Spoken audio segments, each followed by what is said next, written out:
Recording का message क्या screen share कर?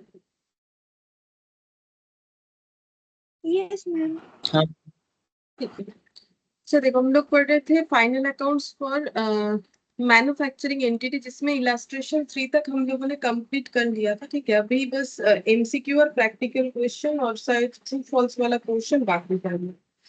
ठीक है, तो सबसे पहले यहाँ पर देखते हैं जो प्रैक्टिकल क्वेश्चन है उसमें क्या बोला है। लास्ट पढ़ लेते हैं लाइन। हमें मैन्युफैक्चरिंग अकाउंट प्रिपेयर करने बोला है for mister Pankaj for the year ended 31 March 2022।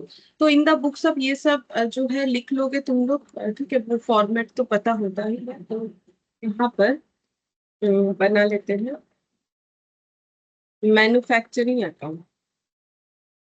Exam में जब देगा पूरा लेकिन लिखना पड़ेगा, manufacturing account for the year ended. ठीक है, डेबिट क्रेडिट पर्टिकुलर्स और ऊपर इन द बुक सब ये सब लिखना पड़ेगा। लेकिन अभी हम ऐसे ही करवा देते हैं क्योंकि फॉर्मेट कर लोगे तुम लोग, ये मानते हैं।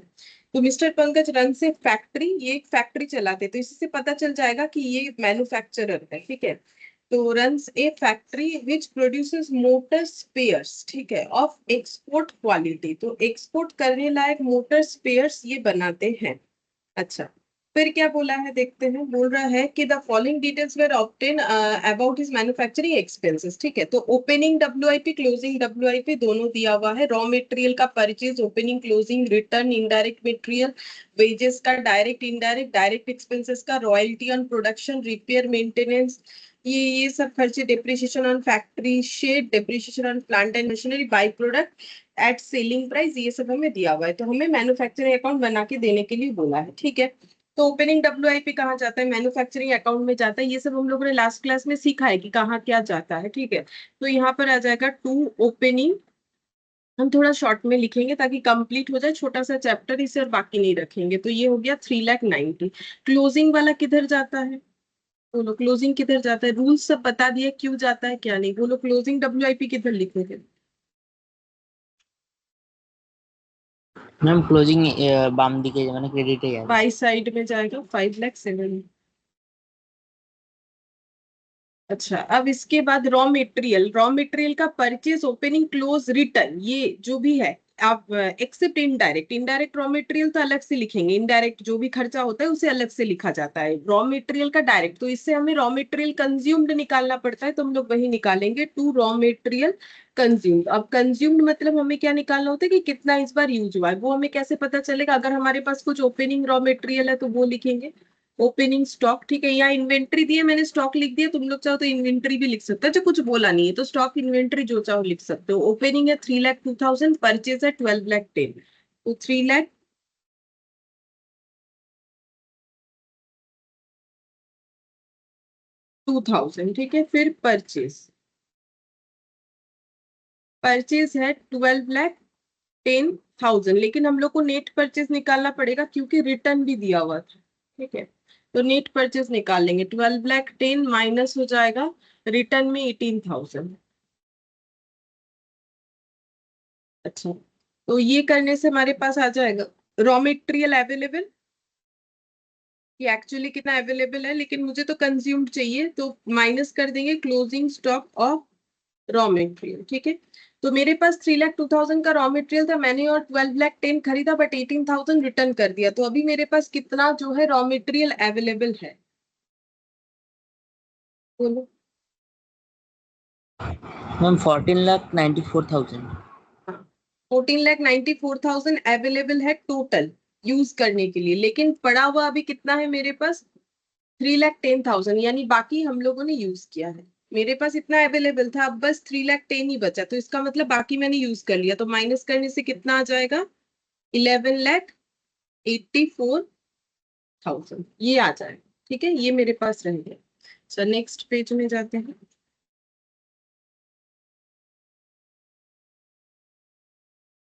अच्छा, अब देखो रॉ मटेरियल हो गया, अब इनडायरेक्ट सब एक ही साथ लिखेंगे। वेजेस में है डायरेक्ट वेजेस, तो टू डायरेक्ट वेजेस, इसमें कुछ भी और एडजस्टमेंट वगैरह है नहीं, तो इसको डायरेक्टली हम लोग आउटर कॉलम में लिख देंगे। अच्छा, डायरेक्ट वेजेस के बाद इनडायरेक्ट वेजेस, तो इनडायरेक्ट सारा नीचे एक साथ लिखेंगे। डायरेक्ट एक्सपेंसेस में है royalty on production 1,30,000, to direct expense, ठीक है, ये हमें बता ही दिया है कि रॉयल्टी डायरेक्ट मानना है, तो हम लोग कुछ ढूंढेंगे नहीं, होना चाहिए नहीं होना चाहिए, बोला है क्वेश्चन तो हम लोग लिख देंगे, ठीक है। तो रॉयल्टी 1,30,000। अच्छा, उसके बाद और क्या बचा, सारा इनडायरेक्ट खर्चा, जिसमें इनडायरेक्ट मटेरियल, इनडायरेक्ट वेजेस, ये तो दिख ही रहा है, और ये सब repair maintenance, depreciation on factory shade, depreciation on plant and machinery, ये सभी इनडायरेक्ट। इनडायरेक्ट को हम लोग यहाँ पर ओवरहेड भी बोल सकते हैं, ठीक है। ऐसे लिखेंगे, मैन्युफैक्चरिंग ओवरहेड या फिर इनडायरेक्ट एक्सपेंसेस, एक ही बात है, जो चाहो लिख सकते हैं, ठीक है। ओवरहेड्स, ओवरहेड्स बोला जाता है, ओवरहेड्स में है इनडायरेक्ट मटेरियल। इनडायरेक्ट मटेरियल ये सब मैंने एग्जांपल दिया था कि इनडायरेक्ट मटेरियल कैसे हम लोग पहचानेंगे, कि जो मटेरियल हमारे, जैसे मैंने बोला था कि फर्नीचर में लगने वाला फेविकॉल, ठीक है, तो इनडायरेक्ट मटेरियल 16,000, इनडायरेक्ट वेजेस 48,000। 16,000, अच्छा इसको इनर कॉलम में लिख लेते हैं, टोटल करके बाहर लिखते हैं। Indirect wages 48,000। उसके बाद है रिपेयर एंड मेंटेनेंस, मैंने शॉर्टकट में लिख दिया, रिपेयर मेंटेनेंस 2,30,000। रिपेयर मेंटेनेंस क्यों इनडायरेक्ट होता है, क्योंकि रिपेयर मेंटेनेंस का खर्चा जब हम अपने फिनिश गुड्स में ऐड करेंगे तो आसानी से, तो अब 2,30,000 कोई एक यूनिट में तो ऐड नहीं कर सकते, फिर उसे मुझे ऐड करने के लिए कोई बेसिस वगैरह ढूंढना पड़ेगा, तो वो हो जाता है मेरा इनडायरेक्ट खर्चा, ठीक है। और डायरेक्टली जाके लग जाएगा वो डायरेक्ट होता है। डिप्रिसिएशन ऑन फैक्ट्री शेड, जो फैक्ट्री शेड बना हुआ है उसका डिप्रिसिएशन, तो वो भी तो मुझे प्रोडक्ट के कॉस्ट में ऐड करना है।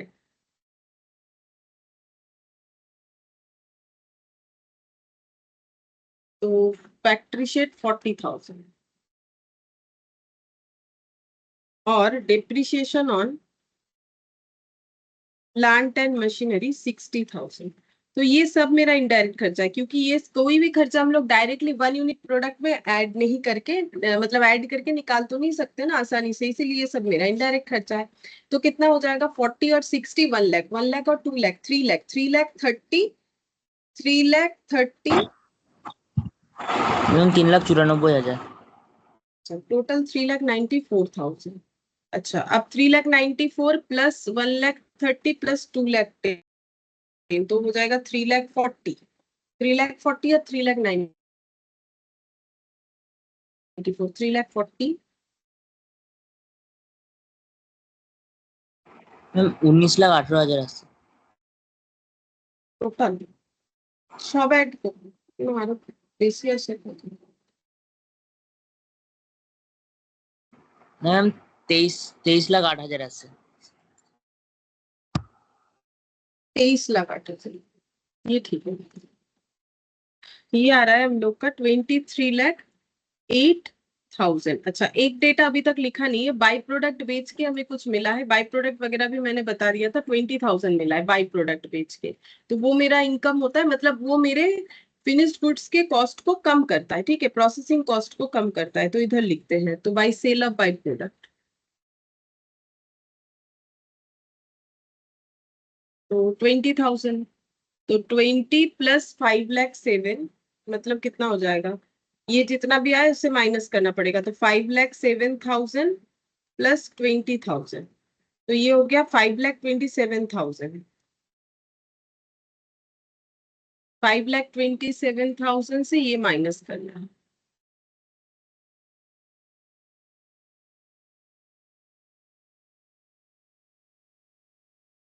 17,81,000, तो ये मेरा क्या आ जाएगा, फिनिश्ड गुड्स का कॉस्ट, जो कि ट्रेडिंग अकाउंट में ट्रांसफर होगा, by trading account, cost of finished goods, cost of finished goods, जो फिनिश्ड गुड्स बन के रेडी हुआ उसका कॉस्ट, ये हुआ। सेकंड नंबर पे देखते हैं क्या दिया है। Following are the manufacturing account, creditor account, and trading account provided by Mr. Shivi related to 2021-22. There are certain figures missing from these accounts. तो ये कुछ missing figure जैसा दिया है, एक मेटेरियल अकाउंट दिया, एक क्रेडिटर, एक मैन्युफैक्चरिंग अकाउंट, और नीचे कुछ एडिशनल इंफॉर्मेशन दिया है, हमें क्या करना है, रिवाइज्ड मैन्युफैक्चरिंग और रॉ मेटेरियल अकाउंट बना के देना है, ठीक है। तो बेसिकली मेरे यहाँ पर 3 अकाउंट दिया है जो कि आधा अधूरा बना हुआ है, बट मुझे फाइनली सोल्यूशन में 2 ही चीज दिखाना है, एक है मैन्युफैक्चरिंग, एक है रॉ मेटेरियल अकाउंट, ठीक है, और कुछ नहीं दिखाना। और ये इंफॉर्मेशन के हेल्प से मुझे इसको पूरा पूरा बना के रेडी करना है, ठीक है। तो हम पहले सोल्यूशन में दो अकाउंट लिख लेते हैं कि जो मुझे बना के देना है। एक है मैन्युफैक्चरिंग अकाउंट,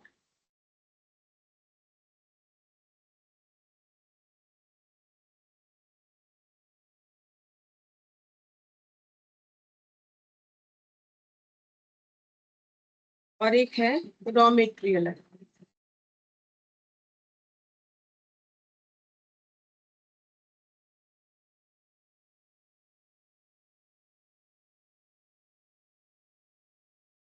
ठीक है, तो वर्किंग नोट बना बना के करना पड़ेगा।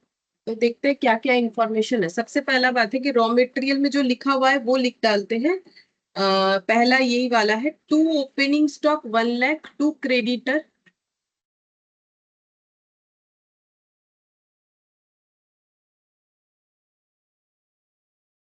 टू क्रेडिटर, बट वो खाली है, ठीक है, हमें फुलफिल करना पड़ेगा। तो लिख लेते हैं, जो by raw material consumed by closing stock, by raw material consumed by closing stock, ठीक है। ये सब हम लोग को फाइंड आउट करना पड़ेगा, तो जाके ये अकाउंट फुलफिल हो जाएगा। अच्छा, अब ये इस पे देखते हैं मैन्युफैक्चरिंग में, to raw material consumed, to raw material consumed, ये खाली है। To wages, to depreciation, to direct expenses, to wages, to depreciation, to direct expense, और इधर है बाय ट्रेडिंग। ये सब मैंने लिखा नहीं है अभी, ठीक है। ये इस पे डेटा लिखा नहीं है कि जगह पे, यहाँ पर लिख लिया एक जगह पे, अब देख लेंगे। ये भी बाद में लिखने से अच्छा होता। चलो कोई बात नहीं, तुम लोग मत मिटाना, हम जस्ट इसको हटा देते एक बार, ठीक है। तुम लोग मत हटाओ, लिख दिया है कोई बात नहीं। हम लोग ऐसे सोचेंगे कि हमारे पास जो दिया हुआ तो वो हम लोगों ने लिख लिया, हमें ये डेटा फुलफिल करना है, जिसमें से कुछ डेटा हमारे पास अवेलेबल है। जैसे कि यहाँ पर ये 3 डेटा अवेलेबल है, और उधर से जो मैंने हटाया वो एक डेटा अवेलेबल है। इसके अलावा हमारे पास एक क्रेडिटर अकाउंट भी है, ठीक है। क्रेडिटर अकाउंट जो है, वहां पर लिखा हुआ है हम लोग का, to bank, to balance CD, by balance BD, इस तरीके से लिखा हुआ है। अच्छा, तो सबसे पहले वर्किंग नोट में हम क्रेडिटर अकाउंट को ही बनाएंगे।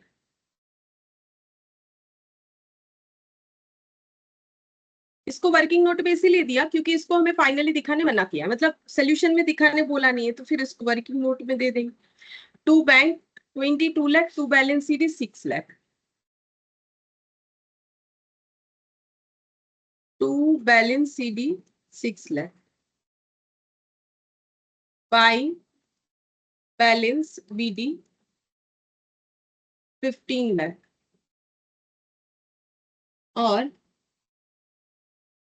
और इधर हमारा टैली नहीं है, तो टैली करना पड़ेगा। मतलब हम लोग चाहे तो टैली कर सकते हैं ना। मतलब कैसे करेंगे, देखो, क्रेडिटर मतलब जिससे हम लोगों ने कुछ खरीदा था, तो देखो क्रेडिटर मतलब जिसको हम लोग बाद में पैसा देंगे। तो हम लोगों ने क्रेडिटर को पहले से ही 15 लाख रुपए देने का बात कर रखा है। मतलब जो सामान खरीदा था उसमें क्रेडिटर को 15 लाख हमारा पेबल है, लाइबिलिटी दिख रहा है। अभी हम लोगों ने और 22 लाख का सामान खरीद लिया, 22 लाख पे किया है। अब देखो 15 लाख का बाकी था, कोई किसी को 22 लाख तो ऐसे ही नहीं पे करेगा, मतलब अभी भी हम लोगों ने कुछ और खरीदा होगा, ठीक है। तो इसीलिए दिख रहा है कि अभी क्रेडिटर को कितना देना है, अभी भी 6 लाख क्रेडिटर का बाकी है, ठीक है। तो अगर हम लोग इस अकाउंट को क्लोज करते हैं, इधर 28 लाख आएगा, ठीक है, और इधर भी 28 लाख आएगा।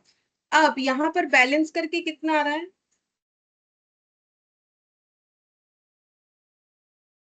बैलेंस करके नहीं बोल सकोगे, इधर 28 लाख है, इधर 15 है, तो बैलेंसिंग फिगर कितना आएगा। मैम 28 क्या ना। 22 और 6 लाख जो कुल 28 लाख हो चाहिए। ओ अच्छा अच्छा। हाँ हाँ। 28 लाख और 15 लाख का बैलेंसिंग फिगर कितना आएगा।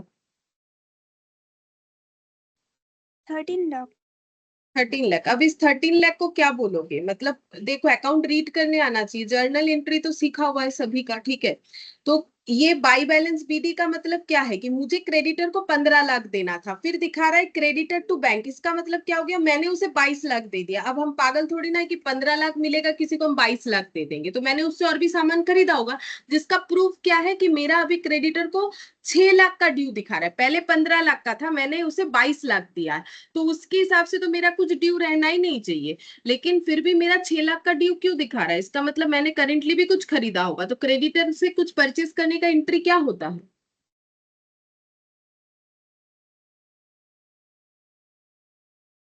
नहीं पता है। Purchase account debit to creditor account. हाँ, तो फिर ये बैलेंसिंग फिगर में क्या पुट होना चाहिए, क्योंकि क्रेडिटर का अकाउंट तो क्रेडिट परचेस पे ही खुलेगा, अदरवाइज तो नहीं खुलेगा ना। क्रेडिटर के साथ पहला एंट्री तो परचेस टू क्रेडिटर ही होता है, उसके बाद पेमेंट आता है। तो फिर ये जो है यहाँ क्या लिखना पड़ेगा, ये तुम लोग को खुद से सोचना पड़ेगा, ये कोई नहीं बताएगा कि यहाँ क्या लिखना है। तो क्या लिखेंगे यहाँ पर? Creditor. क्रेडिटर अकाउंट में Buy क्रेडिटर तो balance. बाई परचेस, अभी तो रीड किया ना, परचेस टू क्रेडिटर, तो क्या लिखना पड़ेगा? By Purchase. परचेज। ठीक है, तो ये बैलेंसिंग फिगर क्या आएगा, तुम लोग का एक चैप्टर आएगा सिंगल एंट्री बोल के। ठीक है, तो जिनका 11-12 हो गया उनको पता होगा सिंगल एंट्री होता है। ठीक है, और जिनका नहीं हुआ है उनको स्कूल लाइफ में भी मिलेगा, यहाँ भी मिलेगा। तो वहां सब ना हमें खुद से समझना पड़ता है कि भाई यहाँ क्या लिखे। ये 13 लाख तो लिख लिया, वो तो मैथमेटिक्स हो गया भाई, इधर 28 है, इधर 28 है, इधर 15 है, तो इधर 13 आ जाएगा, वो तो ठीक है। बट इसको लिखे क्या, उसके लिए पता करना पड़ता है कि मेरा अकाउंट क्या है, क्रेडिटर। अब क्रेडिटर कभी भी मेरे बिजनेस में क्रेडिटर जनरेट होता है तो फर्स्ट एंट्री क्या होता है, परचेज टू क्रेडिटर, वही तो मिसिंग है। तब फिर अकाउंट कैसे बनेगा, इसका मतलब परचेज का डेटा नहीं दिया हुआ है। तो सीधा सा बात है, देखो मैंने 15 लाख का ड्यू रखा था प्रीवियस ईयर, अभी मैंने उसे 22 लाख पे किया, तो अब 15 लाख का ड्यू तो पहले का खत्म हो गया, मैंने उसे 22 लाख दिया, तो इसका मतलब 22 माइनस 15, मैंने उसे एक्स्ट्रा कितना दिया, 7 लाख। अब कोई किसी को 7 लाख तो एक्स्ट्रा देगा नहीं।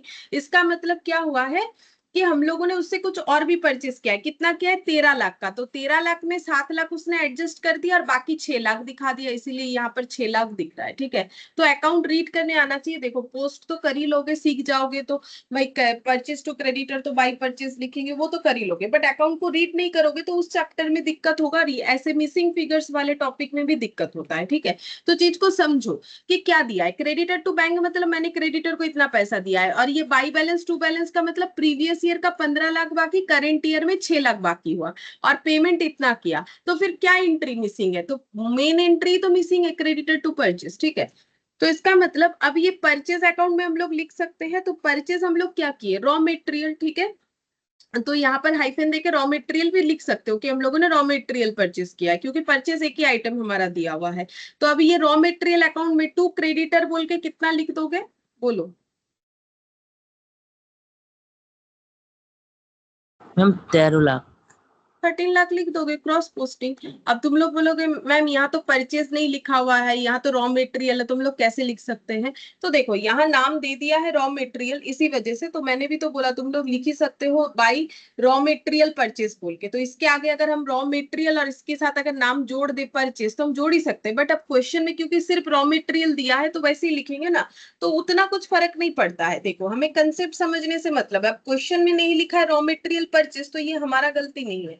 तो बाकी ऐसे लिख सकते हैं रॉ मटेरियल परचेज बोल के। तो क्रेडिटर जनरेट हुआ है because of raw material purchase, तो यहाँ पर वर्किंग नोट 1 करके हम लोग 13 लाख लिख देंगे। ठीक है, अच्छा अब नेक्स्ट देखते हैं क्या इंफॉर्मेशन हमारे पास नीचे अवेलेबल है। तो एडिशनल इंफॉर्मेशन, ठीक है, बोल रहा है purchase of machinery worth 10 lakh has been omitted, machinery are chargeable at a depreciation rate of 10%। बोल रहा है कि हम लोगों ने एक मशीन खरीदा है 10 लाख का, जो कि एंट्री करना हम लोग भूल गए।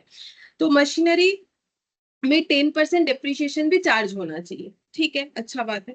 तो अगर हम लोगों ने मशीन खरीदा बट हम लोगों ने उसका एंट्री करना ही भूल गए, तो इसका इम्पैक्ट मुझे बोलो कौन से अकाउंट में आएगा, मैन्युफैक्चरिंग में आएगा कि रॉ मटेरियल में आएगा? हमारे सोल्यूशन के हिसाब से बोल रहे हैं।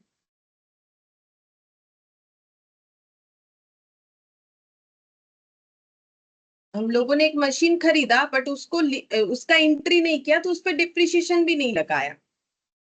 तो पहले बोलो मशीन खरीदने से कहाँ लिखते हो?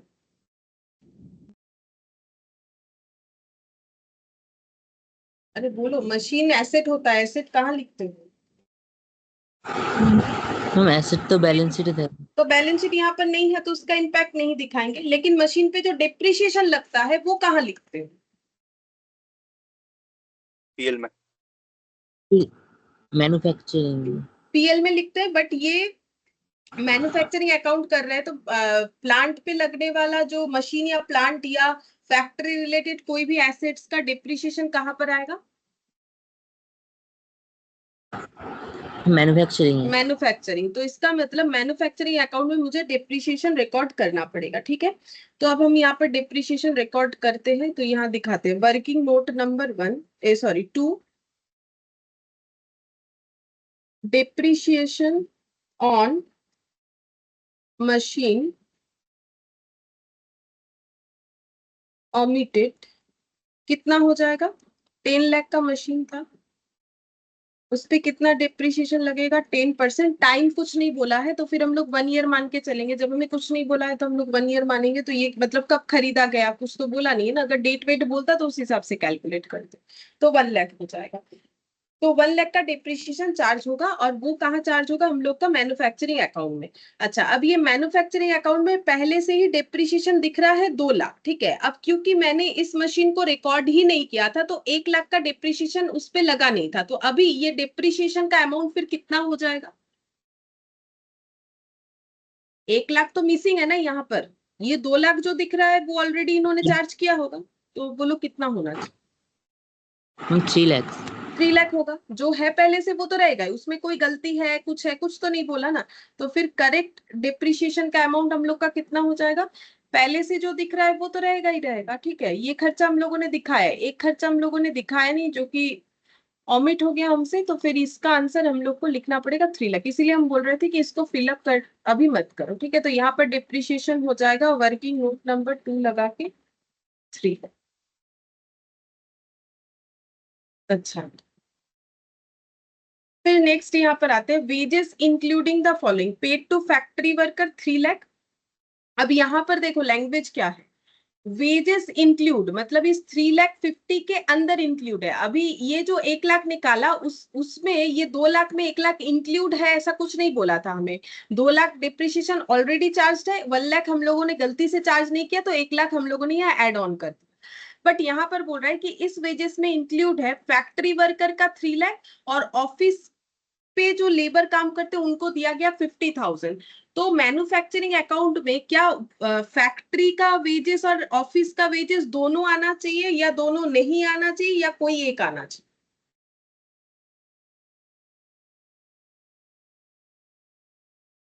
ম্যাম অফিসেরটা তো আসবে না, ওয়ার্কার্সেরটা আসবে। हाँ, फैक्ट्री वर्कर टास्क पे ऑफिस का कहाँ आता है? सही हुआ है, बट हम पूछ रहे हैं ऑफिस का कहाँ जाएगा? पीएल में जाता है, पीएल ठीक है। तो इसका मतलब वेजेस को करेक्ट करेंगे तो वेजेस कितना लिखेंगे? क्योंकि ये दोनों मिला के तो 3,50,000 है, जिसमें से हम लोग बोल रहे हैं 50,000 नहीं आना चाहिए। तो फिर यहाँ कितना आएगा? ম্যাম 50,000। 50,000 আসবে না তো? 50,000 কি করে আসবে? মানে 3 লাখটা ওখানে 3 লাখ আসবে, এখানে শুধু 3 লাখ আসবে না, 50,000 থোড়ি না আসবে। এটা তো ম্যানুফ্যাকচারিং অ্যাকাউন্ট, ম্যানুফ্যাকচারিং অ্যাকাউন্টে কোনটা আসবে? कौन सा आएगा मैन्युफैक्चरिंग? 3 लाख आएगा ना। तो वेजेस यहाँ पर लिखते हैं working note number 3,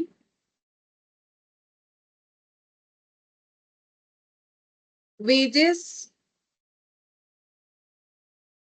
50,000 will be excluded from manufacturing account as they pertain to office and, मतलब ये ऑफिस का रिलेटेड है या रिलेटेड टू ऑफिस लिख दो, and hence will be charge to PL. अपने लैंग्वेज में हम लोग लिख सकते हैं, बस इतना लिखना है क्योंकि ऑफिस रिलेटेड आइटम है तो ये पीएल में जाएगा, इधर नहीं आएगा। तो फिर इधर कितना आएगा? ओनली 3 लाख आएगा। तो वर्किंग नोट नंबर 3 यहाँ पर सिर्फ और सिर्फ 3 लाख आएगा। अच्छा, अब वेजेस के बाद यहाँ पढ़ते हैं direct expenses including the following, बोल रहे हैं डायरेक्ट एक्सपेंसेस जो 2,44,000 दिख रहा है, इसमें ये सारी चीज इंक्लूडेड है। अब देखेंगे कि सब सही से इंक्लूड है या कुछ गलत है या क्या है, वो देखना पड़ेगा। तो बोल रहा है electricity charges of 80,000 of which 30% to office, बोल रहा है इसमें 80,000 है, लेकिन ये 80,000 क्या है, इलेक्ट्रिसिटी का बिल है। जिस इलेक्ट्रिसिटी का बिल आया है वहां पर 30% ऑफिस का भी बिल इंक्लूडेड है, तो क्या पूरा 80,000 यहाँ आना चाहिए या नहीं आना चाहिए? मैम 70% আছে। हाँ, तो कितना हो जाएगा 70% मतलब? मैम 56,000 होगा। 56, हाँ 56,000 आएगा। तो हमें ये ठीक करना पड़ेगा, तो हम लोग बनाते हैं अपना वर्किंग नोट नंबर 4, ठीक है। तो एक्सपेंसेस टू बी, अब देखो टू बी इंक्लूडेड भी लिख सकते हो, टू बी एक्सक्लूडेड भी लिख सकते हो। मतलब हम ये कहना चाह रहे हैं क्या क्या इंक्लूड होगा, तो 80,000 का 70% लिख दिया, ऐसे करके पूरा टोटल करके भी दिखा सकते हो या 2,44,000 से लेस करके भी दिखा सकते हो, जो ठीक लगे। तो हम कर देते एक्सपेंसेस टू बी इंक्लूडेड, क्या क्या एक्सपेंसेस इंक्लूड होना चाहिए, ठीक है। तो सबसे पहले इलेक्ट्रिसिटी चार्ज, तो इलेक्ट्रिसिटी चार्ज का हम लोग का कितना आना चाहिए, 80,000 इंटू 70% यानी 56,000। अब कोई कोई ऐसा भी सोच कर सकता है कि भाई इसमें से क्या लेस होना चाहिए, तो अगर हम लोग लेस वाला करते हैं, मतलब दूसरे तरीके से कैलकुलेशन करते हैं, तो 2,44,000 से 80,000 का 30% लेस कर देंगे यानी 24,000। अच्छा, फ्यूल चार्जेस 20,000, क्या ये ठीक है, ऐड हो रखा है, तो क्या कोई गलती है? मतलब फ्यूल चार्जेस आना चाहिए, नहीं है फ्यूल मतलब आग आग मतलब जो जिससे कारखाने में काम होता है ना, फैक्ट्री में, वो फ्यूल। अब फ्यूल जो है मतलब, তা আসবে, ঠিক আছে এটা। हाँ तो फिर ये इंक्लूड होना चाहिए, तो ये लिख देते फ्यूल चार्जेस आना चाहिए। तो 20,000 तो हमारा आना चाहिए, ठीक है। अच्छा, फ्रेट इनवर्ड 35,000, तो फ्रेट इनवर्ड आना चाहिए या नहीं आना चाहिए? फ्रेट इनवर्ट मतलब कैरेज इनवर्ट की तरह। फ्रेट इनवर्ट कब लग सकता है, जब हम लोग कुछ लेके आ रहे हैं उसके लिए भाड़ा दे रहे हैं, तो हम लोग क्या खरीदते हैं, रॉ मटेरियल। तो रॉ मटेरियल खरीदने का डेटा अगर मैन्युफैक्चरिंग में जाएगा, तो उसको खरीद के लेके आने के लिए जो भाड़ा लगता है वो भी जाएगा। लास्ट क्लास में किया था तो कैरेज ऑन परचेज था, तो कहाँ दिया था, अगर याद है तो देख।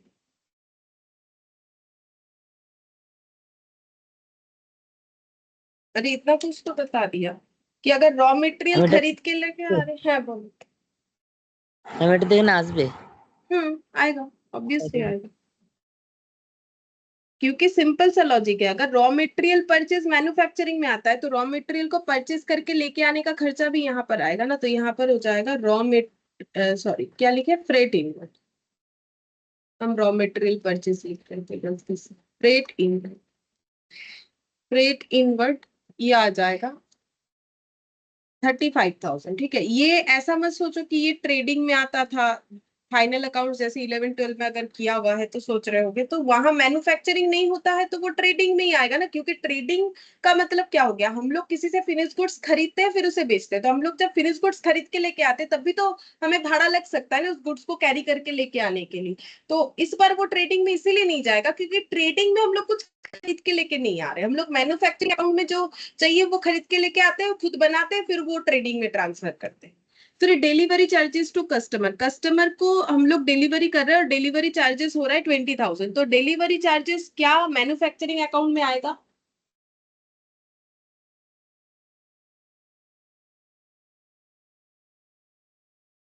अच्छा, डिलीवरी चार्जेस कहाँ आता है, डिलीवरी चार्जेस कैसा खर्चा है?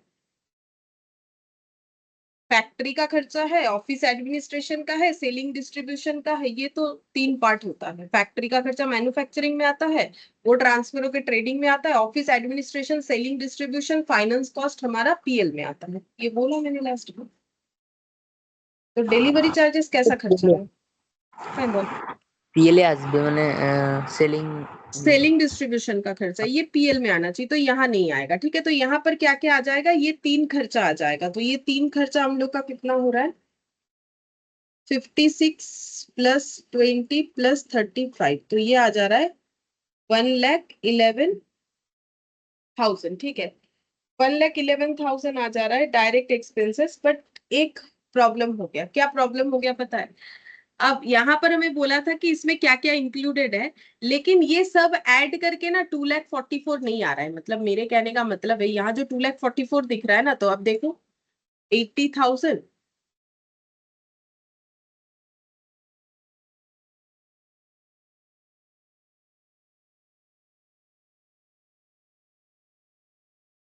বলো একবার।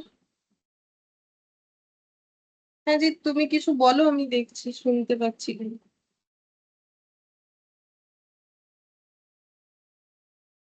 না, আওয়াজ আসছে না।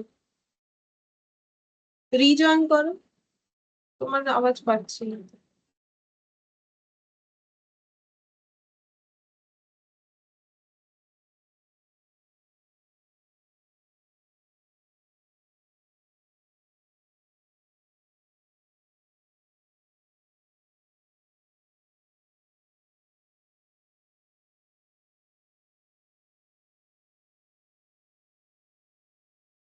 এবার বলো। হালকা সাউন্ড এলো, বাট কেটে গেল। আই থিঙ্ক তোমার নেটওয়ার্ক ইস্যু হচ্ছে বোধহয়, এর কারণে মনে হচ্ছে শুনতে পাচ্ছি না। হয় এরকম মাঝে মাঝে, হয়তো একটু পরে চলে আসবে আওয়াজ। তুমি তো রিজয়েন করলে, তাও হলো না। মনে হচ্ছে একটু পরে চলে আসবে।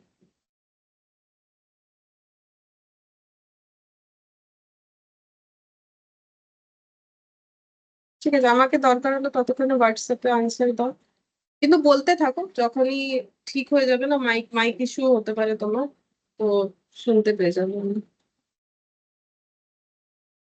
अच्छा, अब देखो प्रॉब्लम क्या हुआ कि मैंने तो इस तरीके से कर दिया, ठीक है, लेकिन एक चीज देखो, 80,000 प्लस 20,000 प्लस 35,000 प्लस 20,000, ये सब इंक्लूड था इसमें बोल रहा है, लेकिन ये सब मिला के 1,55,000 हो रहा है, 2,44,000 नहीं हो रहा है ना।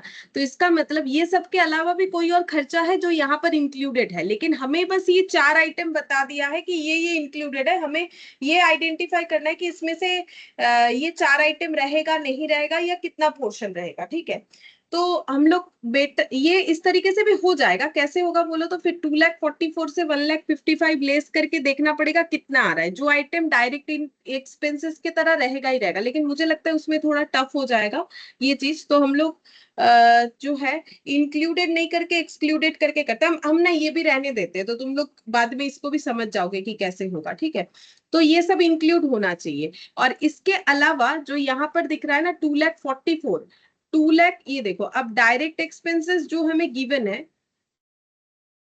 ठीक है, 2,44,000, उसमें से हम लोगों ने कितने वैल्यूज का जो है करेक्शन कर लिया? 1,55,000 जो टोटल था यहाँ पर, देखो उसमें से क्या आएगा नहीं आएगा उसका हम लोगों ने आइडेंटिफाई कर लिया। तो बाकी 2,44,000 माइनस कर देते हैं, मतलब 89,000 जो है ये हम लोग का यहाँ पर आना ही चाहिए। ठीक है, क्योंकि इसमें कोई हमारा कंफ्यूजन नहीं है कि इसमें गलत है, कुछ अमाउंट सही है, ऐसा कुछ नहीं है। तो ये हो जाएगा 2 लाख। ऐसे करके भी किया जा सकता है, या फिर अगर ये समझने में दिक्कत हो रहा है कि मुझे ऐसा लग रहा है मे भी हो सकता है, तो हम और एक तरीके से कर सकते हैं, एक्सपेंसेस टू बी एक्सक्लूडेड, मतलब क्या क्या एक्सक्लूड होना चाहिए जो कि गलत है। तो फिर हम लोग कैसे कर सकते हैं? हम लोग ऐसे कर सकते हैं कि डायरेक्ट एक्सपेंस गिवन, हमें डायरेक्ट एक्सपेंस गिवन है कितना? 2,44,000। अब इसमें से मुझे लेस क्या क्या कर देना चाहिए जो नहीं आना चाहिए? जैसे कि मेरा इलेक्ट्रिसिटी का कंजम्पशन 30% नहीं आना चाहिए, तो ऐसे लिख देते हैं, इलेक्ट्रिसिटी जो है वो 30% नहीं आना चाहिए। ठीक है, तो इसमें से 24,000 मेरा हट जाना चाहिए। लेस फ्यूल चार्जेस आना चाहिए, तो उसको हम लोग कुछ नहीं करेंगे। फ्रेट इनवर्ड आना चाहिए, तो उसको भी कुछ नहीं करेंगे, क्योंकि वो सब सही उसमें इंक्लूडेड है। डिलीवरी चार्जेस जो है कस्टमर का, वो नहीं आना चाहिए, तो ये हटा देते हैं। डिलीवरी चार्जेस ये हटा देते हैं, ये नहीं आना चाहिए, ये गलत इंक्लूडेड है। तो इसका मतलब 44,000 लेस होकर 2 लाख आ जाएगा। वैसे देखा जाए तो यही आसान तरीका है, बाकी मैंने ये कर डाला था तो ऐसे भी होगा वो मैंने बता दिया।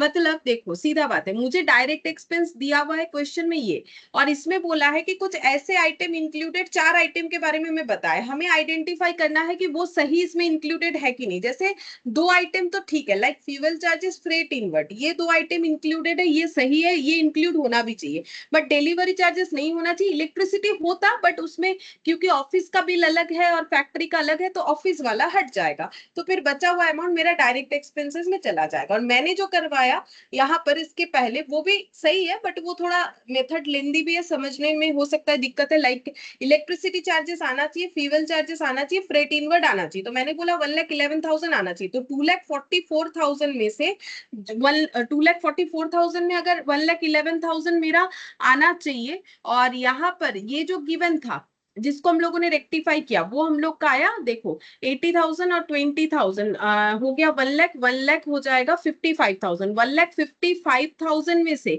क्या आना चाहिए क्या नहीं आना चाहिए वो हम लोगों ने रेक्टिफाई कर लिया। तो बाकी जो है वो मेरा डायरेक्ट एक्सपेंसेस बोल के आ जाएगा, तो ऐड करके 2 लाख आ गया। बट हम बोलेंगे इग्नोर दिस, ये वाला करो, ये ठीक है, ये समझने में भी आसान है। तो यहाँ पर हमें लिखना पड़ेगा डायरेक्ट एक्सपेंसेस में वर्किंग नोट नंबर 4 बोल के 2 लाख। तो बोलो ये वाला समझ में आया ना कि 2 लाख जो हुआ कैसे हुआ। नीचे वाला ही समझो, ऊपर वाला छोड़ो, अगर ऊपर वाला भी समझ में आता है तो अच्छा बात है, बट करना एग्जाम में नीचे वाला ही, उसमें जल्दी होगा। ए बोलो समझ में आया कि नहीं। हाँ मैम। Yes, ma'am. अच्छा ठीक है, फिर इसके बाद रॉ मटेरियल कंज्यूम्ड है। चलो रॉ मटेरियल कंज्यूम्ड, अच्छा और तो कुछ इंफॉर्मेशन है नहीं, अब जो भी करना है खुद को करना है। अब कैसे करके क्या करेंगे, तो चलो देखते हैं क्या कर सकते हैं। तो ओपनिंग स्टॉक, इसका मतलब यही लिख देंगे रॉ मटेरियल का गिवन था, क्योंकि उसको कुछ चेंज नहीं कर सकते। ओपनिंग स्टॉक 1 लाख, क्योंकि इसको चेंज करने का हमारे पास कोई स्कोप नहीं था, ठीक है, तो 1 लाख लिख दिया। अच्छा अब यहाँ पर ट्रेडिंग अकाउंट में कितना आना चाहिए, चलो वो देखते हैं। ट्रेडिंग, उसके लिए वर्किंग नोट बनाएंगे, वर्किंग नोट नंबर 5, ठीक है। तो revised balance transfer to trading account, trading account में कितना ट्रांसफर होना चाहिए, कैसे निकालेंगे। तो देखो यहाँ पर हमें ना एक ट्रेडिंग अकाउंट का बैलेंस दिया है, मुझे बोल सकते हो ये बैलेंस हमें कैसे मिलता है, कैसे कैसे निकालते हैं। हम लोगों ने 2-3 मैन्युफैक्चरिंग अकाउंट किया, मुझे बस इतना बता दो ये हम लोग कैसे निकालते थे। इधर का सारा टोटल करके, इधर कुछ बाई साइड है माइनस करके, तब ना ये निकलता था। अभी अभी एक क्वेश्चन किया, नहीं समझ में आया मेरा बात। हाँ मैम। मतलब हम ये कहना चाह रहे हैं, देखो अभी ये क्वेश्चन किया ना, ये ट्रेडिंग का वैल्यू कैसे निकला मेरा, ये टू साइड में जो भी था वो टोटल किया, बाई साइड में कुछ होगा तो माइनस करेंगे, निकलेगा, नहीं होगा तो माइनस नहीं करना है। मतलब सीधा हम लोग बोल सकते हैं डेबिट साइड का टोटल जो है, अगर बाई साइड में कुछ नहीं है तो वही मेरा आंसर हो जाएगा, ठीक है। तो अब ये 17,94,000 कैसे आया होगा ये बताओ मुझे। यहाँ तो मेरे पास बस यही डेटा है, बाई साइड में तो कुछ है नहीं, तो 17,94,000 कैसे आया होगा, ये सारी चीजों को ऐड करके बोलो हाँ कि ना। है मैम। ये इधर का ऐड किया होगा इन्होंने, फिर इधर बाई ट्रेडिंग और ये कॉस्ट ऑफ फिनिश गुड्स बोल के लिख दिया होगा, बट ये जब गलत है तो ये भी गलत आया होगा। मतलब इसमें हम लोगों ने हाँ मैम। रेक्टिफिकेशन किया ना, तो ये भी फिर गलत है ना, क्योंकि इसी के हिसाब से टोटल किया हुआ होगा। अगर ऐसा नहीं होता तो हम लोग तो बहुत आसानी से निकाल देते, इधर लिखते 7,94,000 और ये सब टोटल करके बैलेंस करके ये निकाल देते, अगर नीचे का कोई इन्फॉर्मेशन नहीं रहता। लेकिन ऐसा क्वेश्चन कौन देगा, ऐसा क्वेश्चन तो 1-2 के बच्चे को भी नहीं मिलेगा, तो तुम लोग को तो मिल ही नहीं सकता है, ठीक है। तो इधर देखो हमें जो 17,94,000 दिया हुआ ये गलत है टोटल, बिकॉज ये इसके हिसाब से है और इसमें हम लोगों ने रेक्टिफिकेशन कर डाला है, तो इसको भी हम लोग ठीक कर लेंगे, रेक्टिफाई कर लेंगे। कैसे रेक्टिफाई करेंगे, क्योंकि हमें पता है कि अभी ये 3,50,000 कितना हो गया है, ये 2 लाख कितना हो गया है, और ये 2,44,000 कितना हो गया है। तो अब हम लोग ठीक कर लेते हैं, ठीक है। तो कैसे ठीक करेंगे, तो हम यहाँ पर लिखेंगे करेंट बैलेंस जो दिख रहा है वो है 17,94,000। अब तुम लोग ही मुझे बताना कि कैसे ठीक करें। जैसे कि सबसे पहला था हमारे पास वेजेस। वेजेस 3,50,000 से कितना हो गया है, 3 लाख हो गया है ना। तो 50,000 कम हुआ है। तो अब इस टोटल में मुझे 50,000 को क्या करना चाहिए, तुम लोग मैथमेटिकली सोच के बताओ। मतलब ये वाला कैसे आया, ये सब ऐड करके तो 3,50,000 इसमें इंक्लूडेड है, लेकिन अभी हम लोग बोल रहे हैं कि इसमें 3,50,000 नहीं होके इसमें 3 लाख होना चाहिए। हम लोगों ने 50,000 हटा दिया ना अपना मैन्युफैक्चरिंग अकाउंट देखो। तो अब इसको भी अगर मुझे तो सही देखो करना है, हाँ कितना माइनस करेंगे बोलो। ওটা থেকে 50,000 हाँ तो 50,000 माइनस करोगे, क्या लिखोगे, वेजेस रिलेटेड टू ऑफिस। ठीक है, ये सिंपल मैथमेटिकल तरीके से सोचना है क्या होगा। अच्छा, उसके बाद ये डेप्रिसिएशन 2 लाख इसमें जुड़ा हुआ है, बट अभी हम लोगों ने देखा कि इसमें 3 लाख जुड़ना चाहिए, मतलब 1 लाख और हम लोगों ने लगाया और हम लोगों ने बोला कि ये 3 लाख होना चाहिए। तो अब बोलो मुझे इस 17,94,000 में डिप्रिसिएशन का एडजस्टमेंट क्या करना पड़ेगा। ম্যাম 1 লাখ অ্যাড করতে হবে। हाँ तो फिर इसको लिखेंगे कैसे, depreciation charges not recorded earlier. पहले रिकॉर्ड नहीं हुआ था, अभी रिकॉर्ड कर देंगे, 1 लाख का खर्चा एक्स्ट्रा यहाँ पर आ जाएगा। और ये डायरेक्ट एक्सपेंसेस 2,44,000 से 2 लाख हो गया। ठीक है, तो बोलो क्या करें। 44,000 माइनस। 44,000 माइनस कर देंगे। अब ये 44,000 को लिखे क्या, क्योंकि देखो 44,000 मेरा क्या था, ये दोनों का एडिशन है ना। तो इलेक्ट्रिसिटी और डिलीवरी चार्जेस जो कि एक ऑफिस रिलेटेड खर्चा था और एक जो है सेलिंग डिस्ट्रीब्यूशन का खर्चा था, तो इसको हम लोग कैसे लिखे, तो ये लेस कर देते हैं, लिख देंगे office and selling distribution overhead, ऐसे लिख दिए, इसीलिए यहाँ पर नहीं आएगा। तो अब इसको ठीक कर लो, 17,94,000 में 1 लाख ऐड होगा तो 18,94,000 और माइनस हो जाएगा 5 और 4 9 94,000। अच्छा, तो 94 माइनस कर दो, 17 लाख और एक 18 लाख हो रहा है ना। ये और ये 94 हो रहा है, यहाँ से 94 हट जाएगा और ये ऐड कर देंगे ना। ठीक हुआ है, तो देखो मैंने, हाँ ठीक है, 18 लाख। ठीक है, तो 18 लाख हो गया। अब इसको कहाँ लिखना है, ये मेरा ट्रेडिंग का बैलेंस निकल के आ गया, तो यहाँ पर लिखेंगे वर्किंग नोट नंबर 5 से 18 लाख। अब इसको क्लोज कर दो, क्लोज करके रॉ मटेरियल कंज्यूम निकालें, वर्किंग नोट नंबर 5, हाँ ठीक लिखा है। अच्छा बोलो,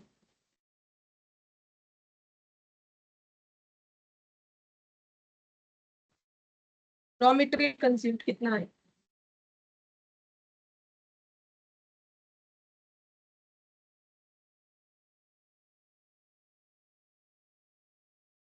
मैम 10 लाख। 10 लाख, हाँ 10 लाख आ रहा है। अब ये 10 लाख कहाँ ट्रांसफर होगा, यहाँ होगा। ठीक है, ये आ जाएगा तो क्लोजिंग स्टॉक हमारा बैलेंस करके आ जाएगा, तो ये 14 लाख हो गया। अब बोलो कितना आएगा,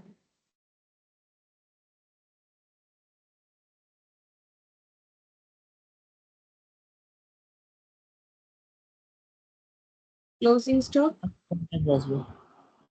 4 लाख आ जाएगा। ठीक है, हो गया। तो इस तरीके से होगा। बोलो समझ में आ गया कैसे करना है।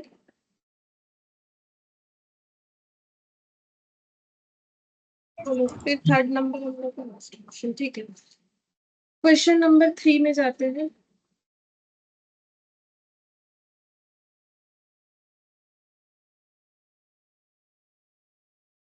क्वेश्चन नंबर 3 में हमें फुल क्वेश्चन दिया हुआ है, मतलब ट्रेडिंग पीएल बैलेंस शीट, एक ट्रायल बैलेंस दिया हुआ है मिस्टर पंडित का, और नीचे एडजस्टमेंट भी दिया हुआ है। हम लोग को प्रिपेयर करके देना है manufacturing trading and profit and loss account. अच्छा, मैन्युफैक्चरिंग और ट्रेडिंग पीएल बना के देना है, तो डेटा तो काफी बड़ा लग रहा है। तो मैन्युफैक्चरिंग अकाउंट, ट्रेडिंग पीएल, हम लोग बैलेंस शीट भी बना लेंगे। ठीक है, अब वही क्यों बाकी रखा,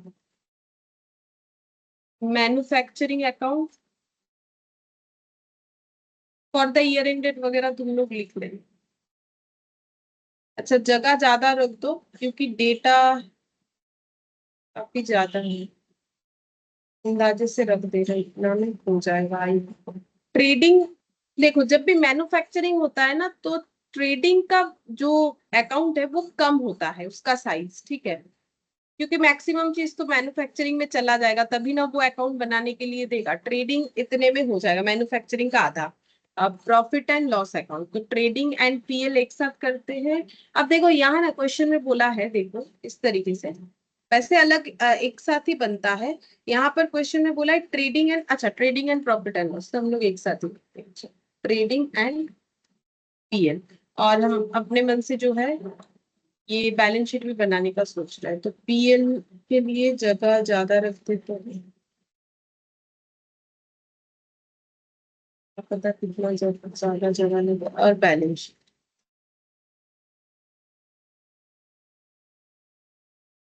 लाइबिलिटी और एसेट्स,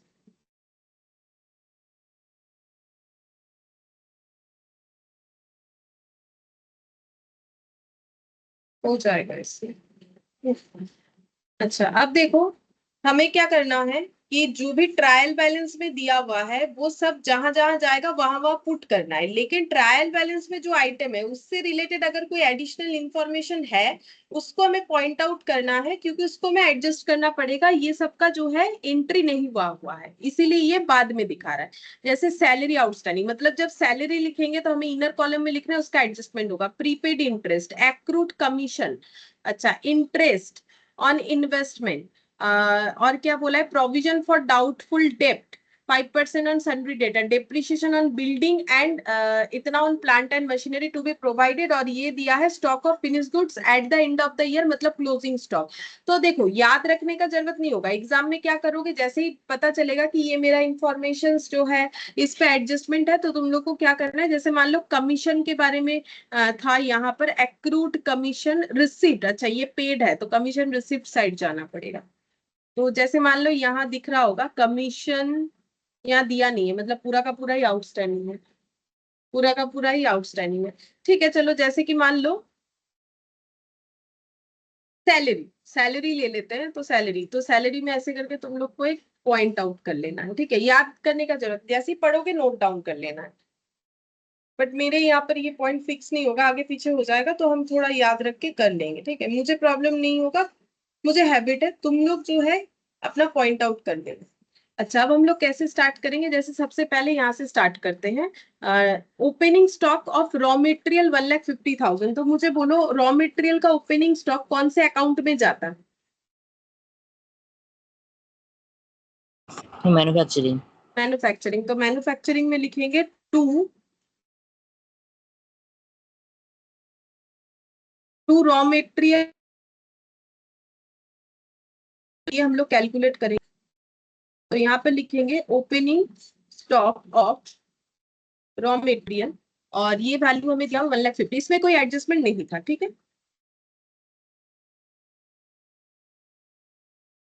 अच्छा फिर इसके बाद है opening stock of finished goods, बोलो ये कहाँ जाएगा, फिनिश्ड गुड्स कहाँ पर दिखाते हैं हम लोग?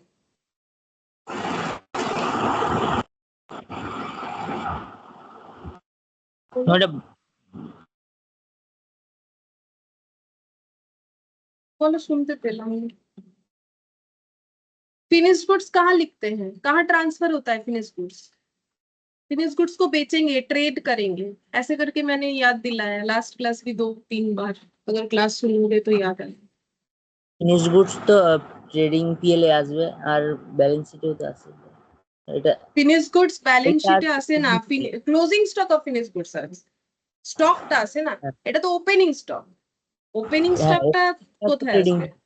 হ্যাঁ ট্রেডিং ওটা তো পিএল बैलेंस शीट আসবে না। तो यहाँ पे लिखेंगे to opening stock of finished goods, ठीक है, शॉर्ट में लिख रहे हैं 75,000, इसमें भी कोई एडजस्टमेंट नहीं था। परचेज ऑफ रॉ मटेरियल कहाँ लिखेंगे, 5 लाख, बोलो कहाँ लिखें? मैं ओपनिंग स्टॉक এর নিচে মানে ওই ট্রেডিং পিএল এর নিচে ट्रेडिंग है ना, मैन्युफैक्चरिंग। আচ্ছা পারচেজ অফ র ম্যাটেরিয়াল अगर परचेज ऑफ रॉ मटेरियल की जगह सिर्फ परचेज भी बोलेगा और हमें मैन्युफैक्चरिंग अकाउंट देगा तो ये समझ लो कि ये तुम लोग को मैन्युफैक्चरिंग में लिखना है, क्योंकि ट्रेडिंग में परचेस क्या लिखोगे? तुम लोग अपना ही गुड्स बना के बेच रहे हो, तो खरीदने के लिए क्या चाहिए? जो भी खरीदोगे वो तो फैक्ट्री के खर्चे में दिखाओगे। तुम लोग ट्रेडिंग में कैसे दिखा सकते हो? क्योंकि जिस गुड्स को बेच रहे, तुम लोग का मान लो पेन मैन्युफैक्चरिंग कंपनी है, तो पेन मैन्युफैक्चर करने का खरीद खर्चा जो है, मतलब जो भी रॉ मटेरियल वगैरह लगता है वो मैन्युफैक्चरिंग में लिखोगे। अब मान लो बोल रहा है कि परचेज, तो परचेज क्या पेन परचेज करोगे? ऑब्वियसली नॉट, बना हुआ पेन परचेज नहीं करोगे, क्योंकि पेन खुद बना के बेचते हो तो लोगों से क्यों परचेज करने जाओगे? नहीं करोगे ना। तो परचेज ऑफ रॉ मटेरियल बोले या ना बोले, अगर मैन्युफैक्चरिंग अकाउंट बन रहा है और परचेज बोला है तो वो हमेशा रॉ मटेरियल माना जाता है और वो मैन्युफैक्चरिंग में जाता है। इसमें कोई कंफ्यूजन नहीं होना चाहिए। Purchase of raw material 5 lakh. Land and building बोलो कहाँ जाएगा? Ma'am balance sheet assets. Asset, यहाँ पर लिखेंगे land and building. Land and building पे डेप्रिसिएशन था, इसको हम इनर कॉलम में इसीलिए लिखेंगे। ठीक है, मुझे याद है एडजस्टमेंट किया था। तुम लोग का वो पॉइंट रहेगा तो तुम लोग को देखने से ही पता चल जाएगा, तो इनर कॉलम में लिखेंगे। अब है next loose tools. Loose tools को कहाँ दिखाओगे? 30,000।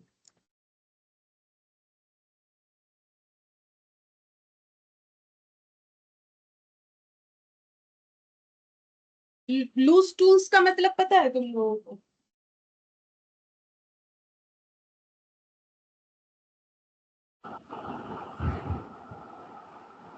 মানে মানেটা কি জানো কি জিনিসটা কি?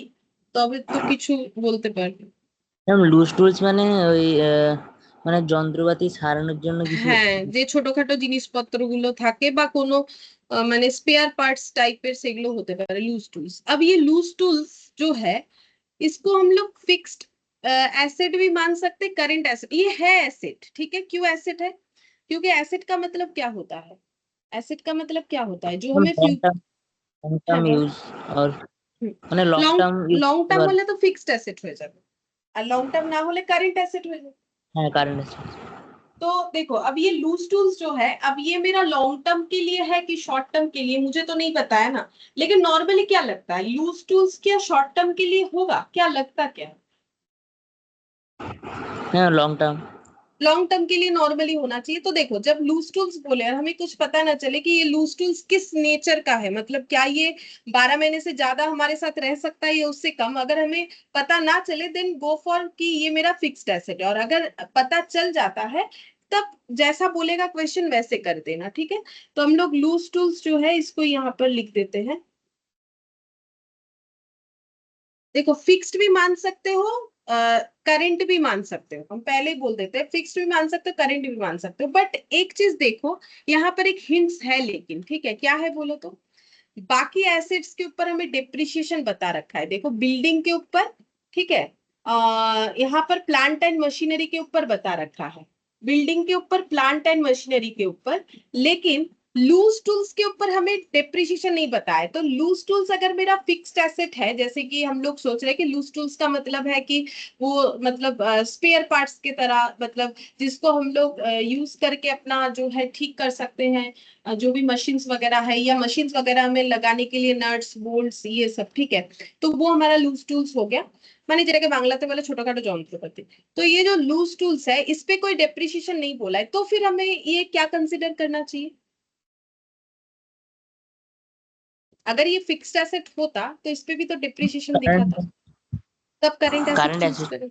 हाँ, क्योंकि देखो डिप्रिसिएशन बोला नहीं है ना, तो हम लोग इसको फिर के हिसाब से सोच सकते हैं कि भाई ये लूज टूल्स मेरा जो है ये मेरा फिर करंट एसेट होना चाहिए, ठीक है। ये मुझे खुद से समझना पड़ेगा, ठीक है, कि मेरा ये कहाँ लिखने से बेटर होगा। तो हम यहाँ पर इसको लिख देते हैं लूज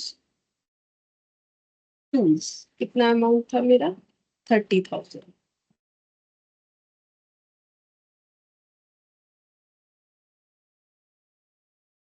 अच्छा, फिर बोला है प्लांट एंड मशीनरी, ये कहाँ दिखाओगे? Balance sheet asset side. हाँ, तो यहाँ ना डिप्रिसिएशन का जगह एक लाइन छोड़ के प्लांट एंड मशीनरी लिख देंगे 30,000। और इस पे भी डिप्रिसिएशन है तो इसके लिए भी यहाँ पर डिप्रिसिएशन का जगह छोड़ देंगे, यहाँ पर भी डिप्रिसिएशन का जगह छोड़ देंगे, ठीक है, ये और ये। अच्छा, इसके बाद इन्वेस्टमेंट, तो ये इन्वेस्टमेंट कहाँ आता है? Investment balance asset side as well. हाँ, हम लोगों ने कुछ इन्वेस्टमेंट किया है तो ये तो हमारा एसेट है। अब इन्वेस्टमेंट कुछ नहीं बोला है, देखो इन्वेस्टमेंट करंट नेचर का भी हो सकता है, फिक्स नेचर का भी हो सकता है, लेकिन कुछ नहीं बताने पे इन्वेस्टमेंट नॉर्मली हम लोगों को क्या मानना चाहिए? फिक्स्ड। ठीक है, तो यहाँ पर हम लोग लिखेंगे इन्वेस्टमेंट। इन्वेस्टमेंट 25,000। अच्छा, इन्वेस्टमेंट के बाद है cash in hand, cash at bank, दोनों ही बताओ कहाँ आएगा? Balance sheet asset side.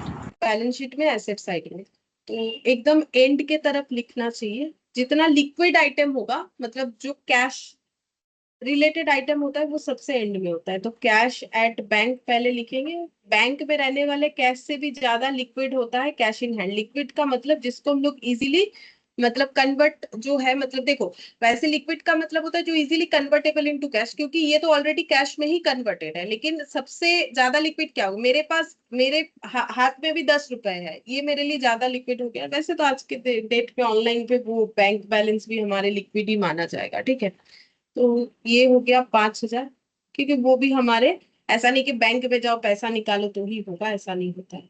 और कैश इन हैंड 20,000। अच्छा, कैश का हो गया। फिर फर्नीचर फिक्सचर 15,000, ये कहाँ लिखे? Balance sheet asset side. Balance sheet asset side में लिखेंगे, लेकिन फर्नीचर फिक्सचर पे ना कोई डेप्रिसिएशन नहीं था। ठीक है, तो तुम लोग पॉइंट आउट करोगे ना तो तुम लोग को मिल जाएगा। मुझे याद है तो मैंने बता दिया, तो इसीलिए इसके लिए मैंने कोई जगह नहीं छोड़ा है। Furniture fixture 15,000 directly outer column में लिख दिया, इस पे कोई डेप्रिसिएशन था नहीं।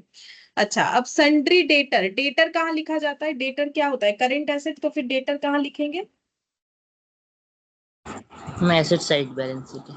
ठीक है, तो एसेट साइड बैलेंस शीट में लिखेंगे। तो यहाँ पर लिख देते हैं डेटर, यूज टूल्स के नीचे लिख देते हैं डेटर। अब डेटर पे ना प्रोविजन क्रिएट करने बोला था, तो ये इनर कॉलम में जाएगा। ठीक है, 40,000। अच्छा, फिर ड्राइंग्स, ड्राइंग्स कहाँ लिखा जाता है? ड्राइंग्स क्या होता है? ड्राइंग्स करने से क्या कम हो जाएगा? कैपिटल। कैपिटल। ठीक है, तो कैपिटल से ड्राइंग्स लेस करके लिखा जाता है, तो यहाँ पर मान लो कैपिटल का अमाउंट हमें मिल जाएगा।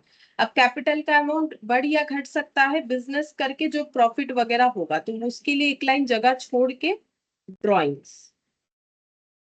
ठीक है, तो ड्राइंग्स हो गया मेरा 20,000। अच्छा, फिर इसके बाद है सैलरी। सैलरी में भी एडजस्टमेंट था, तो वो भी इनर कॉलम में लिखना पड़ेगा, बट सैलरी लिखिए कहाँ? मैम पीएल पीएल में डेबिट। लिखेंगे। ठीक है, टू सैलरी ट्रेडिंग पीएल, तो ट्रेडिंग में तो ज्यादा ज्यादा चाहिए नहीं, यहाँ तक हो जाए। टू सैलरीज प्लस, यहाँ पर जगह छोड़ देते हैं, आउटस्टैंडिंग सैलरी हमारे एडजस्टमेंट में था 20,000, बट मुझे अमाउंट नहीं पता है तो हम यहाँ पर ऐसे लिखते हैं। अच्छा, कोल एंड फ्यूल, बोलो ये कहाँ जाना चाहिए? कोयला का खर्चा, कोयला जलाने का खर्चा, तो ये कहाँ जाना चाहिए? मेरा मैन्युफैक्चरिंग।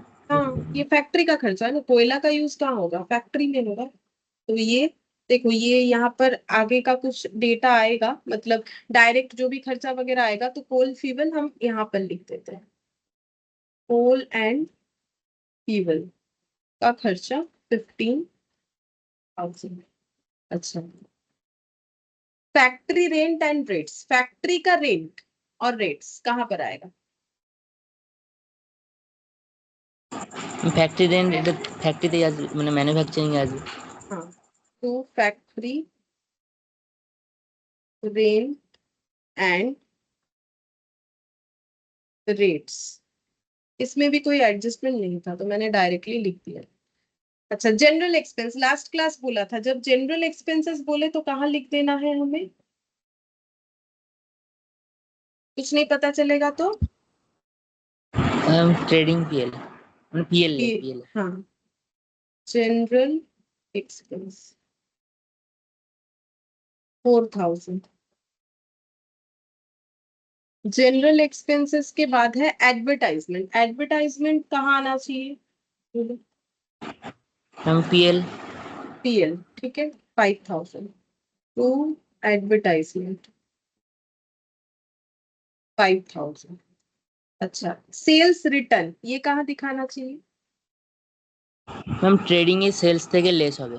हाँ, अगर मैं मेरे कस्टमर ने मुझे रिटर्न कर दिया, मैंने जो बेचा था, तो मेरा बेचने का वैल्यू कम हो जाएगा, तो सेल्स तो हम लोग इधर रिकॉर्ड करते हैं, तो यहाँ पर क्या लिखेंगे? सेल्स रिटर्न, ठीक है, सेल्स रिटर्न 10,000 बोल सकते हैं, ऐसे करके सेल्स रिटर्न लिखा जाता है। ठीक है, ट्रेडिंग साइड में जो भी हमारा जैसे सेल्स हुआ, क्लोजिंग स्टॉक हुआ, ये इधर लिखते हैं। तुम लोगों ने शायद ओपनिंग क्लोजिंग एंट्री किया होगा वहां पर सर के पास, तो वहां देखोगे sales account debit to trading account लिखते हैं, क्योंकि देखो नॉर्मल सा बात है, जब सेल करते हैं तो एंट्री होता है डेटर टू सेल या कैश टू सेल। अब कोई भी इनकम या एक्सपेंसेस को हमें ईयर एंड में फाइनल अकाउंट्स में क्लोज करना पड़ता है, तो फाइनल अकाउंट्स बनाने के लिए मेनली 3 अकाउंट होता है, manufacturing, trading and PL account. अब ट्रेडिंग में क्या जाता है? गुड्स रिलेटेड सारे आइटम, जैसे जो गुड्स हमारे पास था बेचने के लिए, कितना बिका यानी सेल्स, कितना था यानी कि ओपनिंग स्टॉक, प्लस इस बार हम लोगों ने अगर कुछ प्रोड्यूस किया, अगर हम लोग प्रोड्यूसर है, अगर हम लोग सेलर है, तो जो हमारे पास परचेज किया हुआ गुड्स था, ठीक है, और जो बच गया क्लोजिंग स्टॉक, तो इसीलिए ये ट्रेडिंग में आ रहा है, क्योंकि ये स्टॉक रिलेटेड खर्चा है। पीएल में क्या आता है? बिजनेस को मेंटेन करने का, office administration, selling, distribution, finance cost यानी लोन वगैरह का खर्चा, ठीक है। अच्छा, बैड डेप्ट्स, बैड डेप्ट्स यानी प्रोडक्ट बेचा, बेचने के बाद किसी ने पैसा नहीं दिया, बैड डेप्ट हो गया, तो बैड डेप्ट कहाँ आना चाहिए? मैम पीएल এর ডেবিট সাইড। हाँ, बैड डेप्ट आएगा यहाँ पर, क्योंकि ये भी हमारा सेलिंग रिलेटेड लॉस हो गया 4,000। अच्छा, बैड डेप्ट के बाद है डायरेक्ट वेजेस, ब्रैकेट में लिख ही दिया है, फैक्ट्री का है, तो कहाँ लिखोगे? मैन्युफैक्चरिंग टू डायरेक्ट वेजेस यहाँ लिखते हैं, to direct wages 80,000। Sorry, power, power यानी मशीन को चलाने के लिए जो बिजली का यूज होता है उसे पावर बोलते हैं, और जो नॉर्मल ये बत्ती पंखा के लिए होता है ना, तो उसे बोलते हैं इलेक्ट्रिसिटी। 9-10 में पढ़े होगे पावर, हॉर्स पावर वगैरह, मशीन को चलाने के लिए जो बड़ा बड़ा मशीन चलता है ना, जिस इलेक्ट्रिक पावर से, उसे पावर बोलते हैं, तो बोलो कहाँ है? मैन्युफैक्चरिंग हाँ, टू पावर 30,000। अच्छा, पावर के बाद इंटरेस्ट पेड, तो फाइनेंस कॉस्ट मतलब लोन वोन का खर्चा, तो इंटरेस्ट पेड कहाँ आना चाहिए? हम पीएल এর ডেবিট সাইড। इंटरेस्ट पेड इसको इनर कॉलम में लिखेंगे, क्योंकि इंटरेस्ट के लिए हमारे पास एडजस्टमेंट अवेलेबल है। इंटरेस्ट पेड, उसके बाद है डिस्काउंट अलाउड, तो हम लोगों ने डिस्काउंट दिया, किसको देंगे? अपने कस्टमर को देंगे, तो कस्टमर को दिया गया डिस्काउंट कहाँ लिखा जाता है? पीएल এর ডেবিট। हाँ, तो टू डिस्काउंट, डिस्काउंट अलाउड ये हम लोग का हो जाएगा 3,000, ठीक है, क्योंकि जब डिस्काउंट अलाउड हुआ था तो डेटर मेरा जो है, debtor debit to debtor, sorry, discount allowed to debtor हुआ था, अब ये क्लोज कहाँ पर हो जाएगा? पीएल में हो जाएगा। अच्छा, इसके बाद नेक्स्ट इधर देखते हैं, कैरेज इनवर्ड, बोलो ये कहाँ जाएगा? कैरेज इनवर्ड और कैरेज आउटवर्ड दोनों कहाँ जाएगा?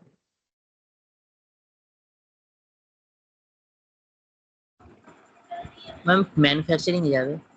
कौनटा बोलो? ক্যারেজ ইনওয়ার্ড তো ম্যানুফ্যাকচারিং कैरेज আর इनवर्ड मैन्युफैक्चरिंग में जाएगा, हाँ सही बात। तारपरेरটা ক্যারেজ आउटवर्ड, আউটওয়ার্ড আসবে পিএল এ। हाँ, एक्चुअली कैरेज आउटवर्ड का मतलब ही होता है डिलीवरी का खर्चा। ठीक है, थोड़ी देर पहले एक देखा था ना कि कस्टमर का डिलीवरी का खर्चा, तो डिलीवरी तो सेलिंग डिस्ट्रीब्यूशन ओवरहेड रिलेटेड, इसीलिए कैरेज आउटवर्ड पीएल में आता है। कैरेज इनवर्ड का मतलब ये जो रॉ मटेरियल खरीदा गया है इसको कैरी करके लेके आने का खर्चा। ठीक है, तो इसीलिए कैरेज इनवर्ड ये हमारा यहाँ पर आ जाएगा मैन्युफैक्चरिंग अकाउंट में। अगर मैन्युफैक्चरिंग नहीं होता देन वो ट्रेडिंग में आता। ठीक है, अच्छा अब जो कैरेज आउटवर्ड है वो हम लोग का यहाँ पर आ जाएगा। कैरेज आउटवर्ड का मतलब डिलीवरी खर्चा। ठीक है, कस्टमर को डिलीवरी कर रहे हैं तो उसका खर्चा कैरेज आउटवर्ड। तो कैरेज आउटवर्ड का अमाउंट था हम लोगों का 7,000। इसमें भी कोई एडजस्टमेंट नहीं था तो ये यहाँ पर आ गया। अच्छा, कमीशन पेड, तो बोलो कमीशन पेड कहाँ आएगा?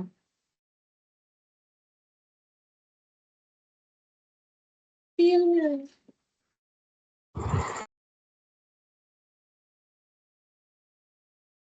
देखो ये ना तो कोई फैक्ट्री रिलेटेड खर्चा है ना तो गुड्स रिलेटेड खर्चा है। कमीशन पे किया हम लोगों ने किसी बात का तो वो हमारे पीएल में है। अच्छा, फिर इसके बाद देखो सन्ड्री क्रेडिटर, बोलो ये कहाँ आएगा? हम बैलेंस शीट लायबिलिटी। इसका कोई एडजस्टमेंट नहीं है तो ये डायरेक्टली हम लोग लिख देंगे सन्ड्री क्रेडिटर 50,000। अच्छा, इसके बाद है परचेज रिटर्न। तो परचेज क्या किया था हम लोगों ने वो रिटर्न कर रहे हैं, तो बोलो परचेज रिटर्न 5,000 कहाँ पर क्या होगा? हम मैन्युफैक्चरिंग है वही परचेज ऑफ रॉ मटेरियल থেকে माइनस হবে। हम्म, तो यहाँ पर लेस हो जाएगा, रिटर्न लिख देते हैं, परचेज रिटर्न 5,000। ठीक है, परचेज रिटर्न 5,000। कैपिटल, तो कैपिटल तो बना रखा है मैंने जगह बैलेंस शीट में, वहां लिख देंगे बस 1 लाख। अच्छा, फिर इसके बाद बिल्स पेबल, तो ये कहाँ जाएगा? Bills payable long term loan, बोलो हम balance sheet liability. Bills payable long term loan, ये ऊपर लिख देते हैं। ठीक है, बिल्स पेबल है 24, लॉन्ग टर्म लोन 2 लाख।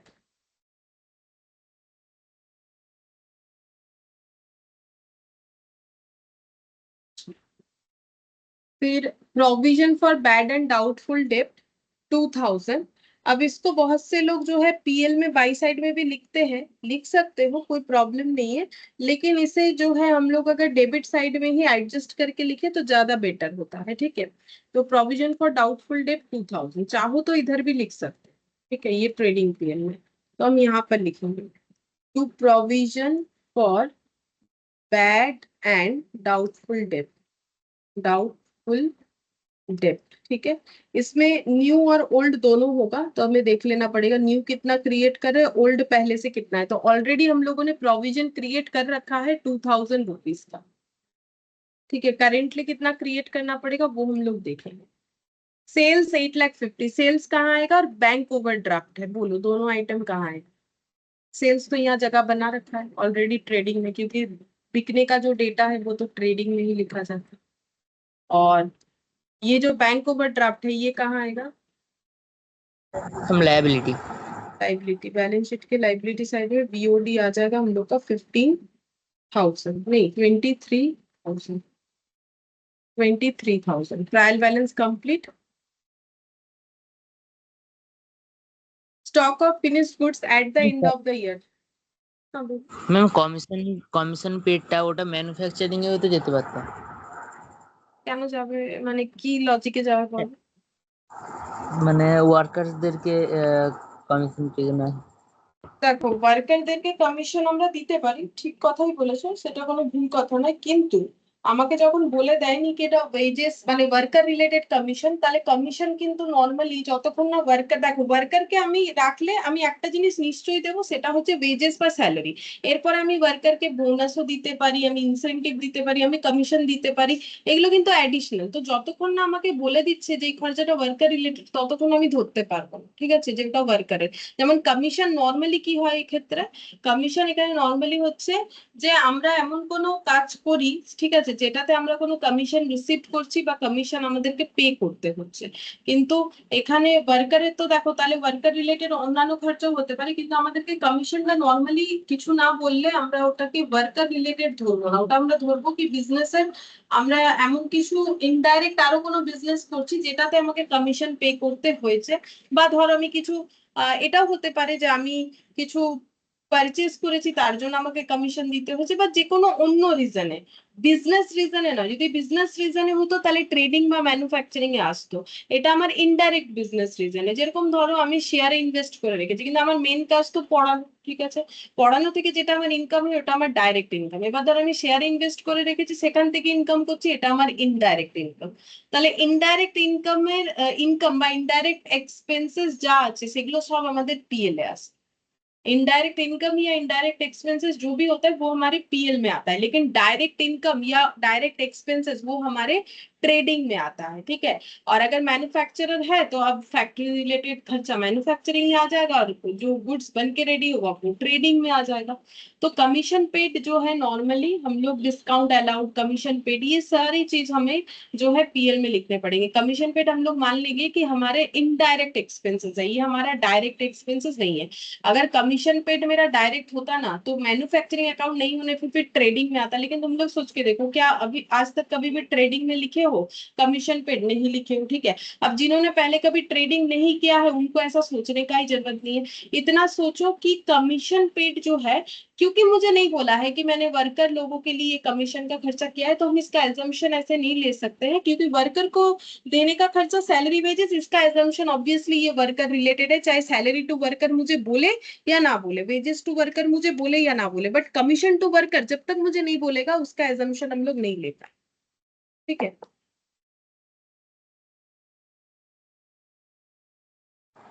হ্যাঁ ঠিক আছে। তো জিটা আমাকে মাঝে মাঝে উত্তর দিচ্ছে, কিন্তু জিতের আওয়াজ এখনো আমি পাচ্ছি না। अच्छा ठीक है, चल मैं व्हाट्सएप तो देख सकती हूँ। तो फिर देखो यहाँ पर बोल रहा है कि अब ये सब जो देखो दिया हुआ है additional information, stock of finish goods at the end of the year, closing stock दिख रहा है, तो क्लोजिंग स्टॉक कहाँ कहाँ दिखाएंगे? स्टॉक का डिटेल्स कहाँ रहता है? एक मैंने बोला ट्रेडिंग में रहता है, क्योंकि स्टॉक हमारा करेंट एसेट होता है तो कहाँ आएगा? बैलेंस शीट में आएगा। तो कहाँ कहाँ लिखेंगे?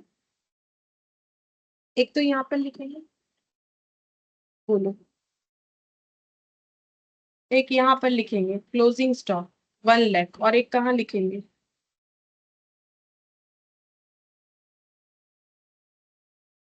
और एक बार कहाँ लिखेंगे बोलो? एडिशनल इंफॉर्मेशन हमेशा 2 अकाउंट में आएगा, कोई भी 2 में। एसेट्स है ठीक है। हाँ, तो इधर लिखेंगे क्लोजिंग स्टॉक हम लोग यहाँ लिखते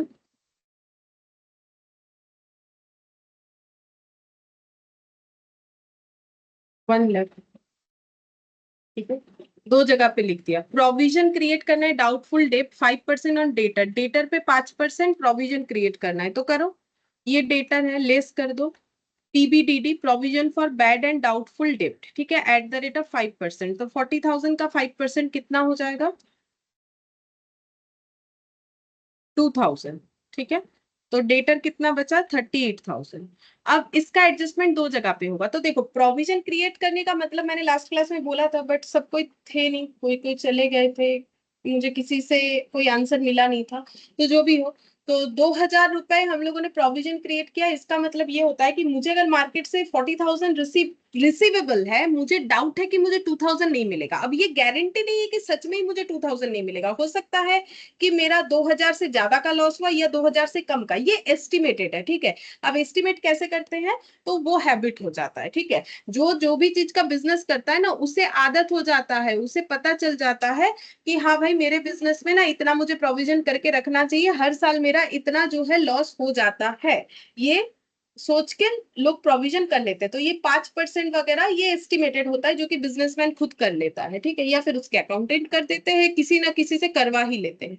तो अब ये प्रोविजन कहाँ से क्रिएट होता है? प्रॉफिट से क्रिएट करते हैं, कि हम प्रॉफिट से 2,000 सेट असाइड करके रख देंगे, हटा के रख देंगे, कि फ्यूचर में अगर मेरा 2,000 का लॉस हुआ, अगर मेरे पास बचत रहेगा तो हम उससे अपने लॉस को जो है एडजस्ट कर पाएंगे,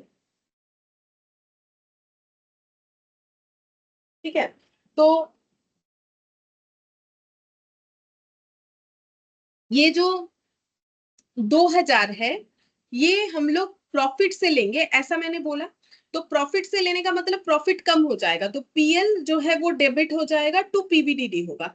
अब ऑलरेडी मेरे यहाँ पर पीबीडीडी कितने का क्रिएटेड है, ओल्ड पीबीडीडी कितने का क्रिएटेड है, मतलब पहले से मेरे पास पीबीडीडी अकाउंट में कितना पड़ा हुआ है।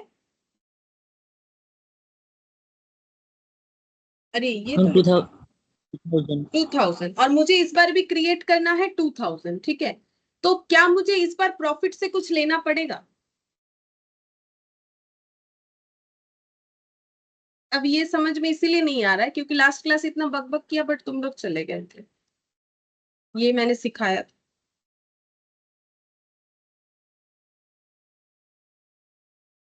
देखो मेरे पास एक ऐसा बॉक्स है जिसका नाम है प्रोविजन फॉर डाउटफुल डेप्ट वाला बॉक्स, ठीक है। इसमें मुझे इस बार 2000 रुपए हटा के रखने हैं, प्रॉफिट से बचा के इस बॉक्स में डाल के रखने हैं। तो जब मैंने डालने के लिए हम गए 2000 रुपए प्रॉफिट से उठा के, तब देखा ऑलरेडी 2000 पड़ा हुआ है। क्या मुझे 2000 डालना पड़ेगा। ना मैम। वही हम बोल रहे हैं, जैसे मान लो तुम लोग के पास एक जो है वो पैसा रखते हैं ना गुल्लक में, ठीक है। तो वो गुल्लक में मान लो तुम लोग 2000 रुपए रखना चाहते हो और पैसा बचा बचा के जब डालने गए 2000 रुपए देखा ऑलरेडी 2000 है। अच्छा बात है, 2000 नहीं डालोगे, क्यों डालोगे, क्योंकि अगर सिर्फ 2000 ही रखना है, ज्यादा कम नहीं रखना है, तो 2000 नहीं डालोगे। तो इसका मतलब इस बार हमें क्या कोई प्रोविजन क्रिएट करना पड़ेगा, नहीं करना पड़ेगा क्योंकि ऑलरेडी क्रिएटेड है। तो प्रोविजन क्रिएट करने के लिए प्रॉफिट से जो अमाउंट हटाना पड़ेगा वो नहीं हटाना पड़ रहा है, बिकॉज ऑलरेडी हमारे पास है। और यहाँ पर फिर 2000 क्यों कम किया, बिकॉज डेटर का मुझे 38 दिखाना है, क्योंकि हम मान के चल रहे हैं कि मुझे 40,000 में से 2000 रुपए नहीं मिलेगा मार्केट से। तो मुझे तो दिखाना पड़ेगा कि मैंने डेटर को इतने से कम किया। लेकिन अब ये जो मैंने 2000 रुपए सेट असाइड किए वो करने का मुझे इस बार प्रॉफिट से जरूरत नहीं पड़ा। अब अगर कोई ये ओल्ड वाले पीबीडीडी को इधर लिखते बाई साइड तो भी तो बात बराबर होता ना, मतलब ये मेरा पीएल लेजर है, इधर पुराना वाला पीबीडीडी, बहुत से लोग ऐसे लिखते हैं 2000, और इधर न्यू वाला पीबीडीडी वो भी हो गया 2000। तो 2000 2000 न्यूट्रल हो गया। तो वो एक ही बात है, तुम लोग अगर एक साइड लिखोगे तो एडलेस करके होगा। ये फॉर्मेट ज्यादा प्रेफरेबल है आज के डेट पे, ठीक है। वो बाई साइड वाला नहीं लिखना ही ठीक रहेगा। दो जगह पे इसका एडजस्टमेंट हो गया 2000 रुपए का। फिर डेप्रीशिएशन लगाना है, बिल्डिंग पे 1000 और प्लांट मशीनरी पे 3000। तो बिल्डिंग पे 1000, तो 1000 रुपए का डेप्रीशिएशन लगा दिया, प्लांट मशीनरी पे 3000। तो 1 लाख से 1000 कम हो गया तो कितना हो जाएगा, 99 और ये 27। अच्छा, और ये कहाँ जाएगा, तो डेप्रीशिएशन कहाँ क्लोज होता है, डेप्रीशिएशन का पहला एंट्री होता है asset, depreciation debit to asset. तो एसेट को कम करना होता है, एसेट क्रेडिट होता है, तभी ये माइनस करके यहाँ लिखा जाता है, ठीक है। और उसके बाद ये खर्चा क्लोज होता है। तो ये खर्चा कैसा खर्चा है, ये खर्चा है ऑफिस एडमिनिस्ट्रेशन रिलेटेड खर्चा। ये मैन्युफैक्चरिंग भी हो सकता है, जैसे कि प्लांट मशीनरी का डेप्रीशिएशन कहाँ जाना चाहिए, क्योंकि मेरे पास मैन्युफैक्चरिंग अवेलेबल है, तो कहाँ जाना चाहिए। मैन्युफैक्चरिंग। हाँ, तो ये पीएल में मत लिख देना, ठीक है। तो यहाँ पर आ जाएगा to depreciation on plant and machinery 3000। और जो लैंड एंड बिल्डिंग का है वो कहाँ जाना चाहिए,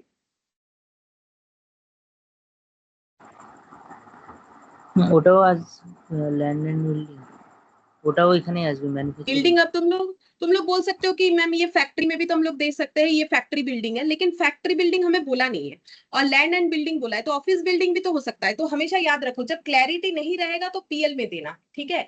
जैसे प्लांट मशीनरी में क्लैरिटी का जरूरत नहीं है, क्योंकि प्लांट मशीनरी तो फैक्ट्री में ही लगा हुआ रहेगा, तो उसमें क्लैरिटी का क्या जरूरत, नहीं जरूरत है।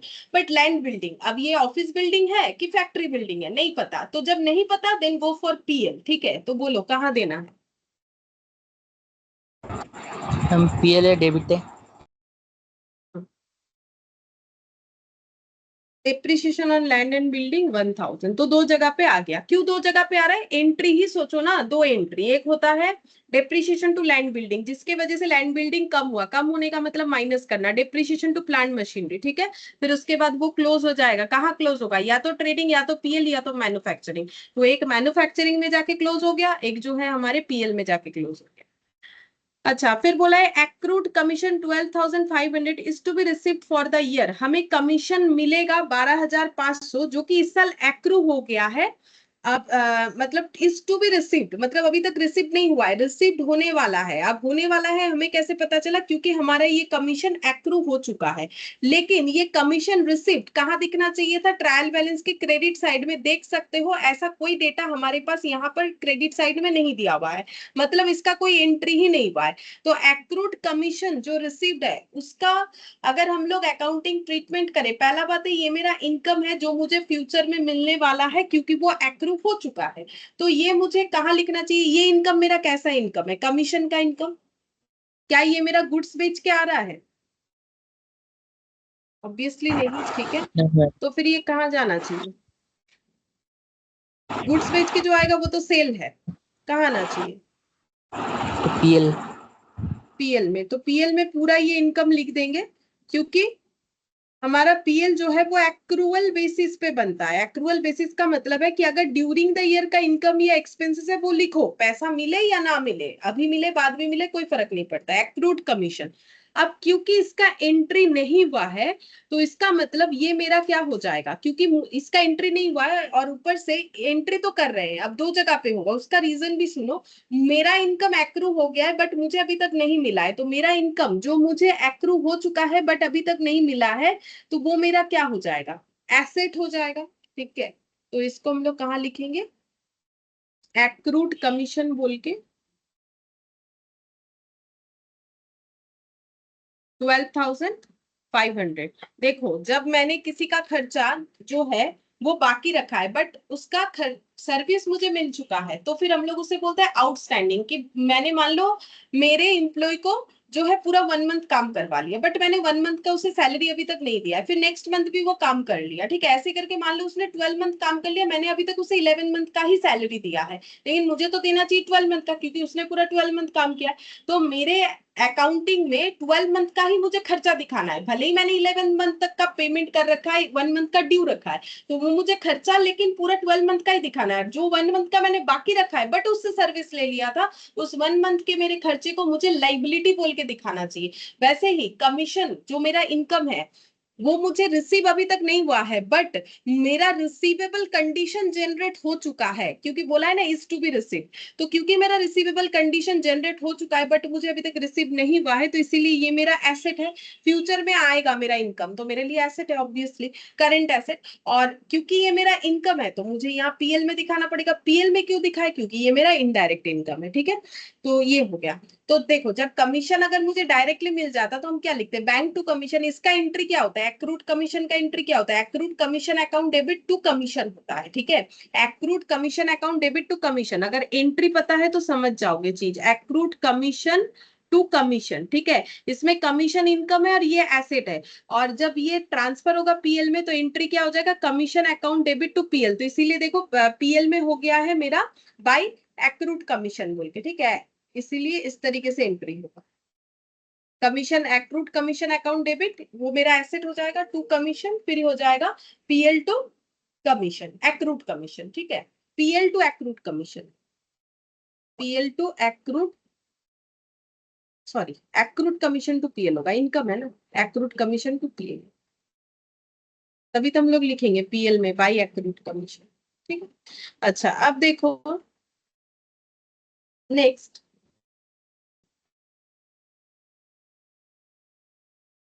Accrued on investment. हम लोगों ने जो इन्वेस्टमेंट किया था उसमें मेरा इंटरेस्ट एक्रू हो चुका है 15,000, तो ये मेरा इनकम है क्योंकि मैंने इन्वेस्ट किया था, मुझे इंटरेस्ट मिलने वाला था। बट ये कहीं पर भी ट्रायल बैलेंस में 15,000 नहीं दिखा, तो ये 15,000 का मेरा इनकम है। अब ये कैसा इनकम है? इनडायरेक्ट इनकम है, मैंने कुछ इन्वेस्ट किया था उससे मुझे इनकम मिलेगा, तो वो मेरा बिजनेस इनकम तो नहीं है, मतलब डायरेक्ट बिजनेस इनकम नहीं है, इनडायरेक्ट है।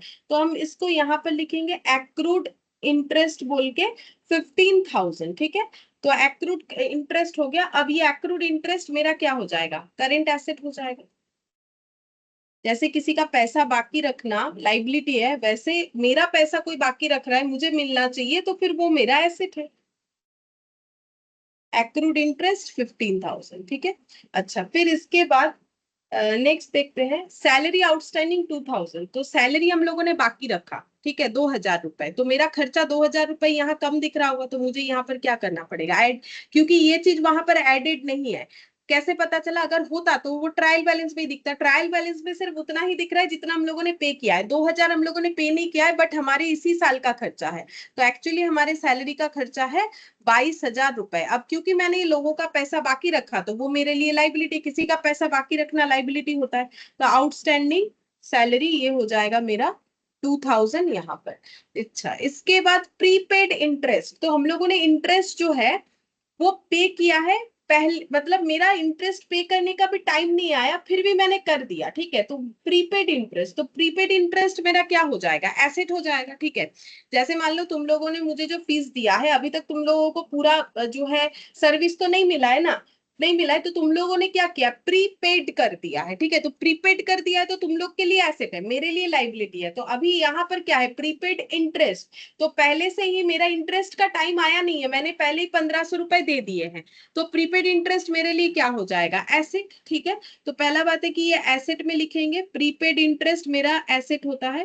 तो प्रीपेड इंटरेस्ट एसेट साइड में लिख देंगे 1500। और इसका और एक कहाँ एडजस्टमेंट होगा? क्योंकि मैंने बोला कि मेरा ये जो फाइनल अकाउंट्स है वो मेरा कैसे होता है? एक्रूअल बेसिस पे होता है और ड्यूरिंग द ईयर का होता है। तो मैंने अगर 1500 रुपए के इंटरेस्ट उस टाइम का पे कर दिया है, जो टाइम अभी आया ही नहीं था पे करने का, तो मैंने एक्स्ट्रा पे किया है, प्रीपेड किया है मैंने, एक्स्ट्रा पे किया है, ठीक है। तो इसका मतलब ये 1500 यहाँ से लेस होना चाहिए, क्योंकि मेरा जो खर्चा दिखाया हुआ है इंटरेस्ट का, उसमें 1500 एक्स्ट्रा दिखाया हुआ है, क्योंकि 1500 इस साल का है ही नहीं। इस साल का होता तो वो प्रीपेड नहीं कहलाता ना। प्रीपेड मतलब पहले से पे कर दिया, मतलब इस साल के अंदर का होता तो प्रीपेड नहीं कहलाता। ये फ्यूचर का अगर अभी पे कर देते हैं तो उसे प्रीपेड बोलते हैं। तो प्रीपेड, तो मुझे तो ड्यूरिंग द ईयर का फाइनल अकाउंट बनाना है, तो प्रीपेड जो है वो मुझे लेस कर देना चाहिए। तो प्रीपेड इंटरेस्ट जो है वो लेस हो जाएगा। 7000 से 1500 लेस होने पे कितना आ जाएगा? 5500। 5500 बस ये बन गया। अब हम लोग को इसको क्लोज कर लेना है। तो क्लोज करते हैं। यहाँ पर 1 लाख और ये हो गया 5 लाख, मतलब 6,50,000 माइनस 5000 कितना होगा?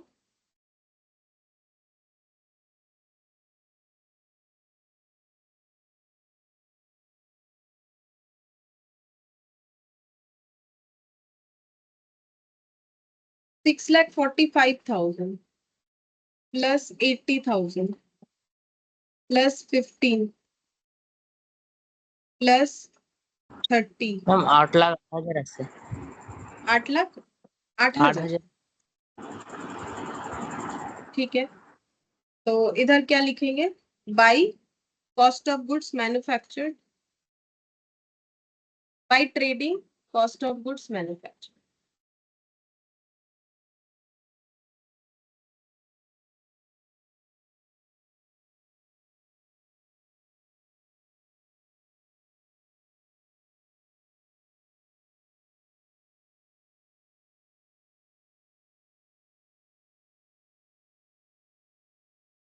अब ये यहाँ पर ट्रांसफर होगा to cost of goods transferred from manufacturing account.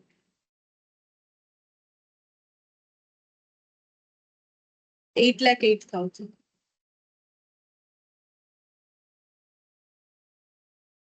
यहाँ पर 8,40,000। तो जीपी देखो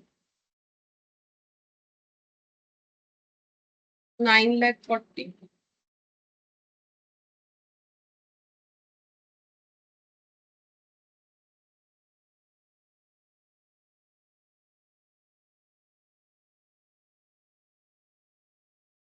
कितना?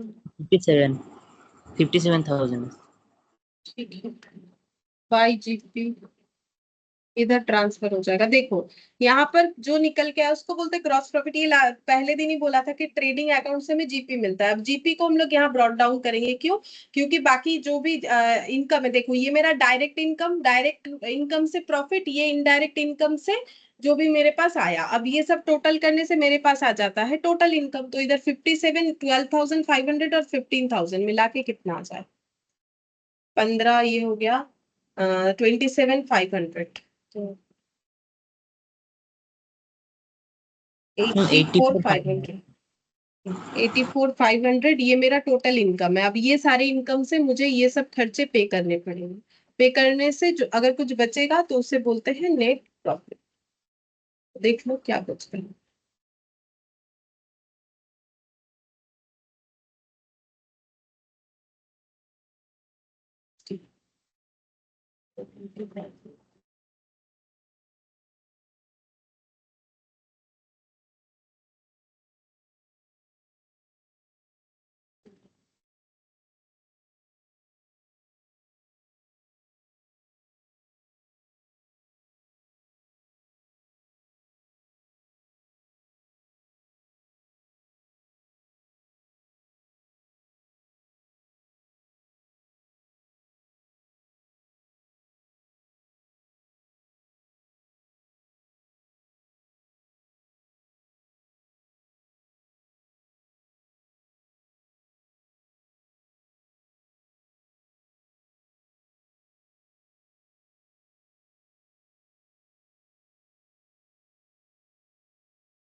इधर लॉस आ जा रहा है।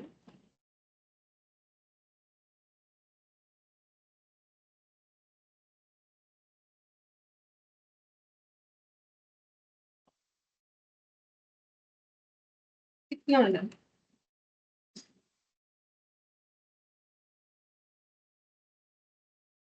20,000 আসছে। 24 হবে বলছে। डिस्काउंट अलाउड गलत लिखा है, 30,000 लिखा है, 3,000। तभी बोल रही फुल फर्क कैसे?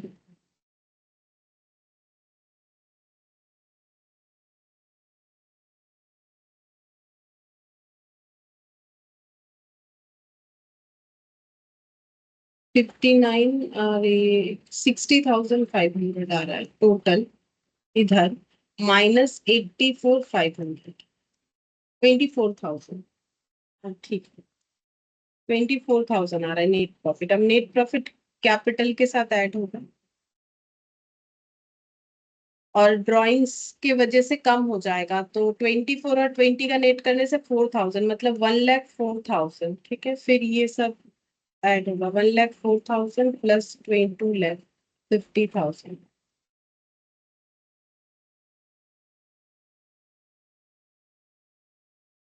24, 23 plus 2,000, 26,000, 25,000 plus 24,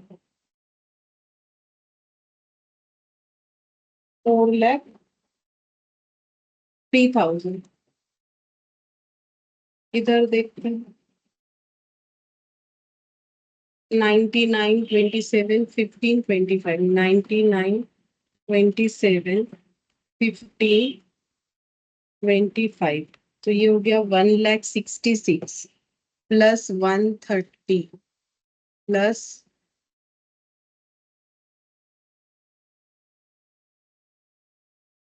20 plus 5 plus 1.5 plus 15 plus 12.5 plus 38।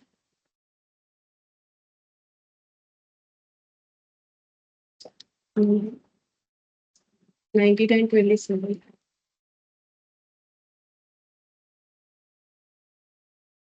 15, 40, 1,70,000 यहाँ से यहाँ तक 1,70,000 प्लस 99,000 प्लस 27,000 प्लस 1,70,000 प्लस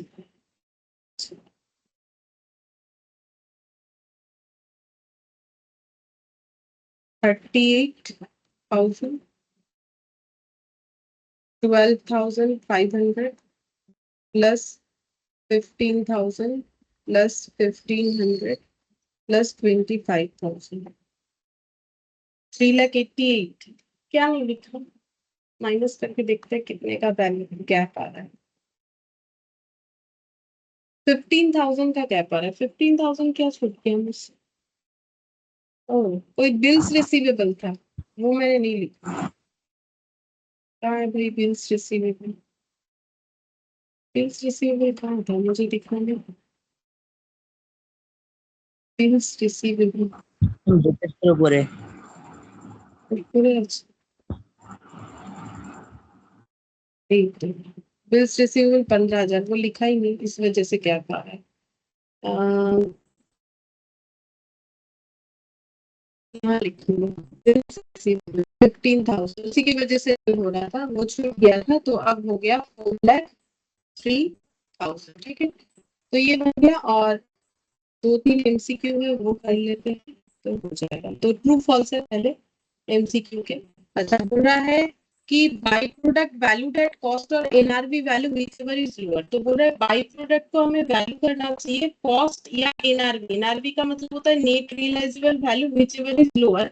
तो मुझे बोलो कि ये तुम लोग नहीं बोल पाओगे क्योंकि इसके लिए मुझे बताना पड़ेगा, बट मैंने बता रखा है, थोड़ा सा देखोगे तो बता सकते हो। मतलब एक बार देख लो बाई प्रोडक्ट को कैसे वैल्यू करते हैं, यहाँ पर लिखवाया होगा। It is residual of main product. Its selling price is recorded on the credit side of manufacturing account and reduced the cost of manufacturing. तो इसके सेल प्राइस पे ये रिकॉर्ड होता है। ठीक है, तो बाई प्रोडक्ट का जो वैल्यू है वो किस पे रिकॉर्ड होता है, इसके सेल वैल्यू पे। यहाँ पर वही लिखा हुआ है, अगर ये मार्केट में सेल होगा तो सेल वैल्यू पे।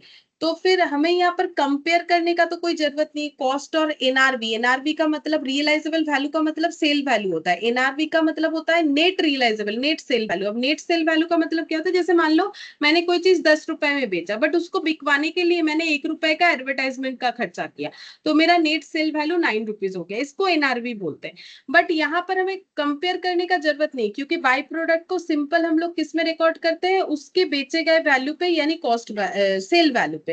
तो फिर आंसर होना चाहिए नेट रियलाइजेबल वैल्यू पे, तो उसके हिसाब से ये आंसर मेरा हो जाएगा फॉल्स। ठीक है, अच्छा फिर यहाँ पर बोल रहा है the manufacturing account is prepare to ascertain the profit और loss of the goods produce. जो गुड्स हम लोगों ने प्रोड्यूस किया उससे कितना प्रॉफिट लॉस हुआ, क्या वो पाने के लिए हम लोग मैन्युफैक्चरिंग अकाउंट बनाते हैं?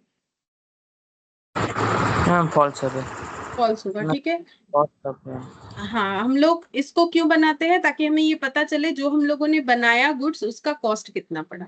If there remain unfinished goods, मतलब सेमी फिनिश्ड या WIP at the beginning and at the end of the accounting period, cost of such unfinished goods is shown in the manufacturing account. बोल रहा है कि अगर मेरा कोई ओपनिंग क्लोजिंग डब्ल्यूआईपी है तो क्या हम लोग उसे मैन्युफैक्चरिंग अकाउंट में दिखाते हैं? मैम ट्रू दिखाते तो है, वही दिखाते हैं। रॉ मटेरियल कंज्यूम्ड का मतलब है opening inventory of raw material, inventory का मतलब stock, plus purchase minus closing inventory of raw material. क्या ये सही लिखा हुआ है?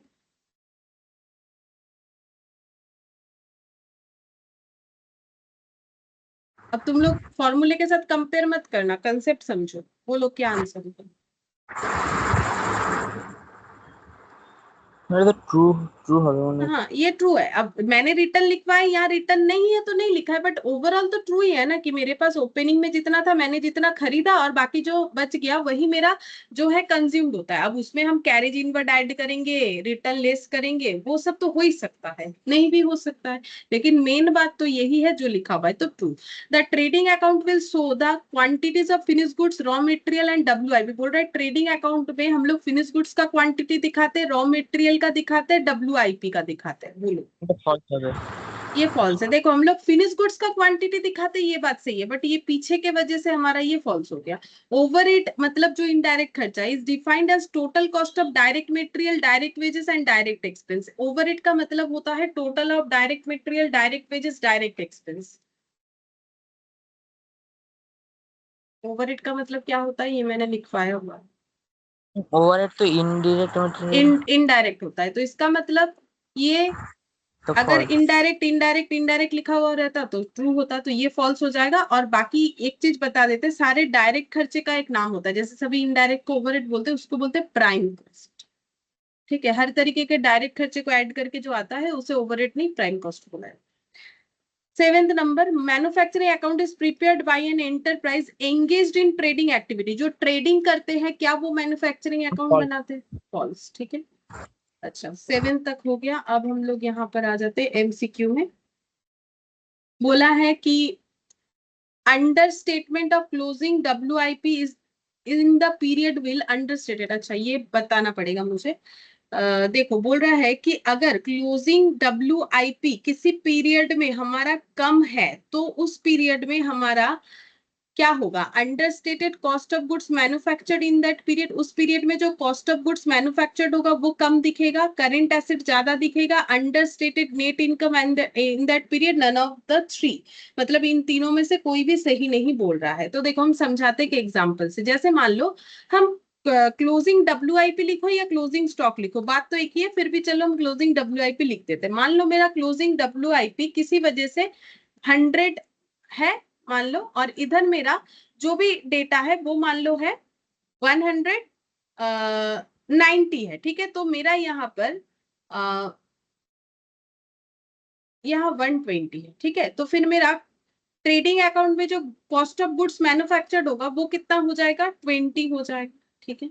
अब बाई चांस मेरा क्लोजिंग WIP कम कैलकुलेट हुआ है, गलती से अंडरस्टेटमेंट हुआ है, तो मान लो 100 की जगह हो गया है 90, और ये अगर मेरा 120 ही है तो अब बैलेंस करके कितना आएगा। अगर टू साइड मेरा 120 ही है तो मेरा बाई साइड अब बैलेंस करके कितना आएगा,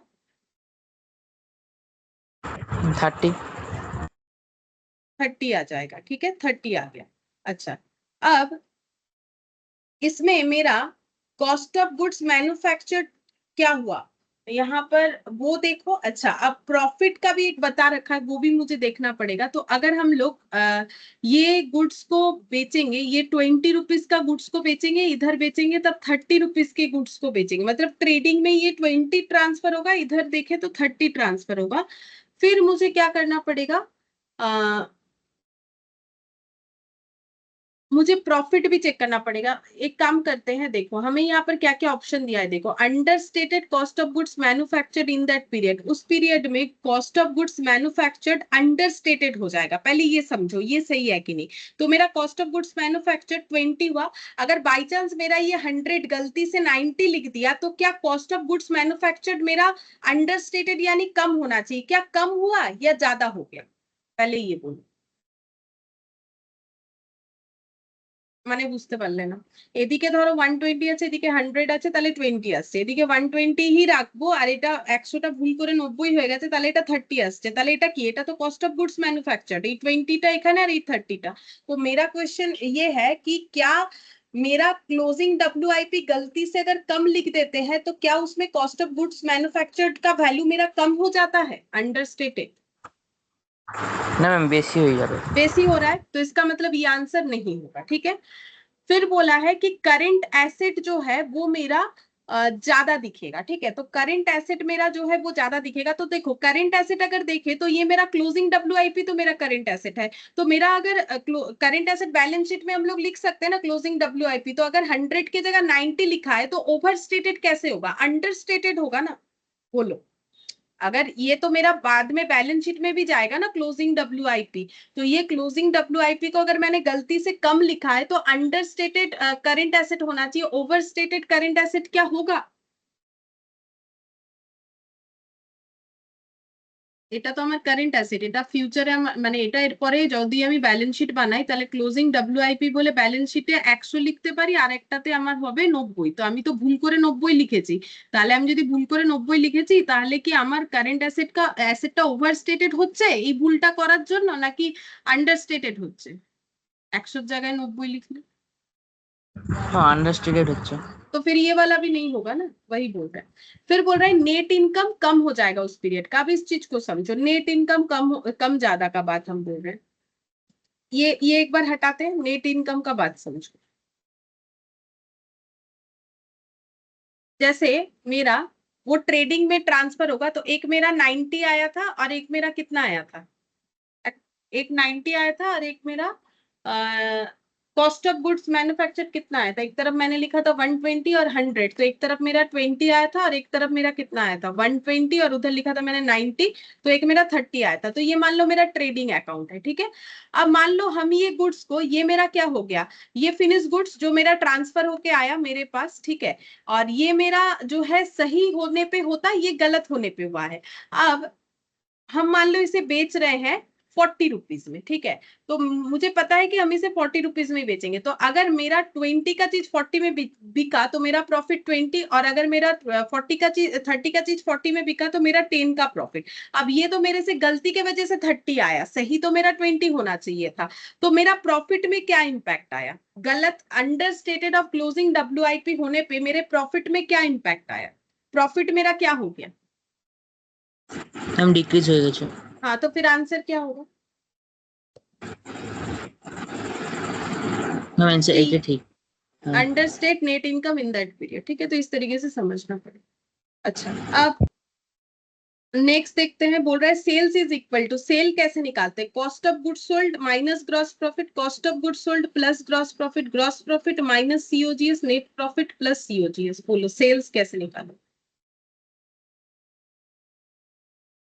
सेल्स का मतलब क्या होता है,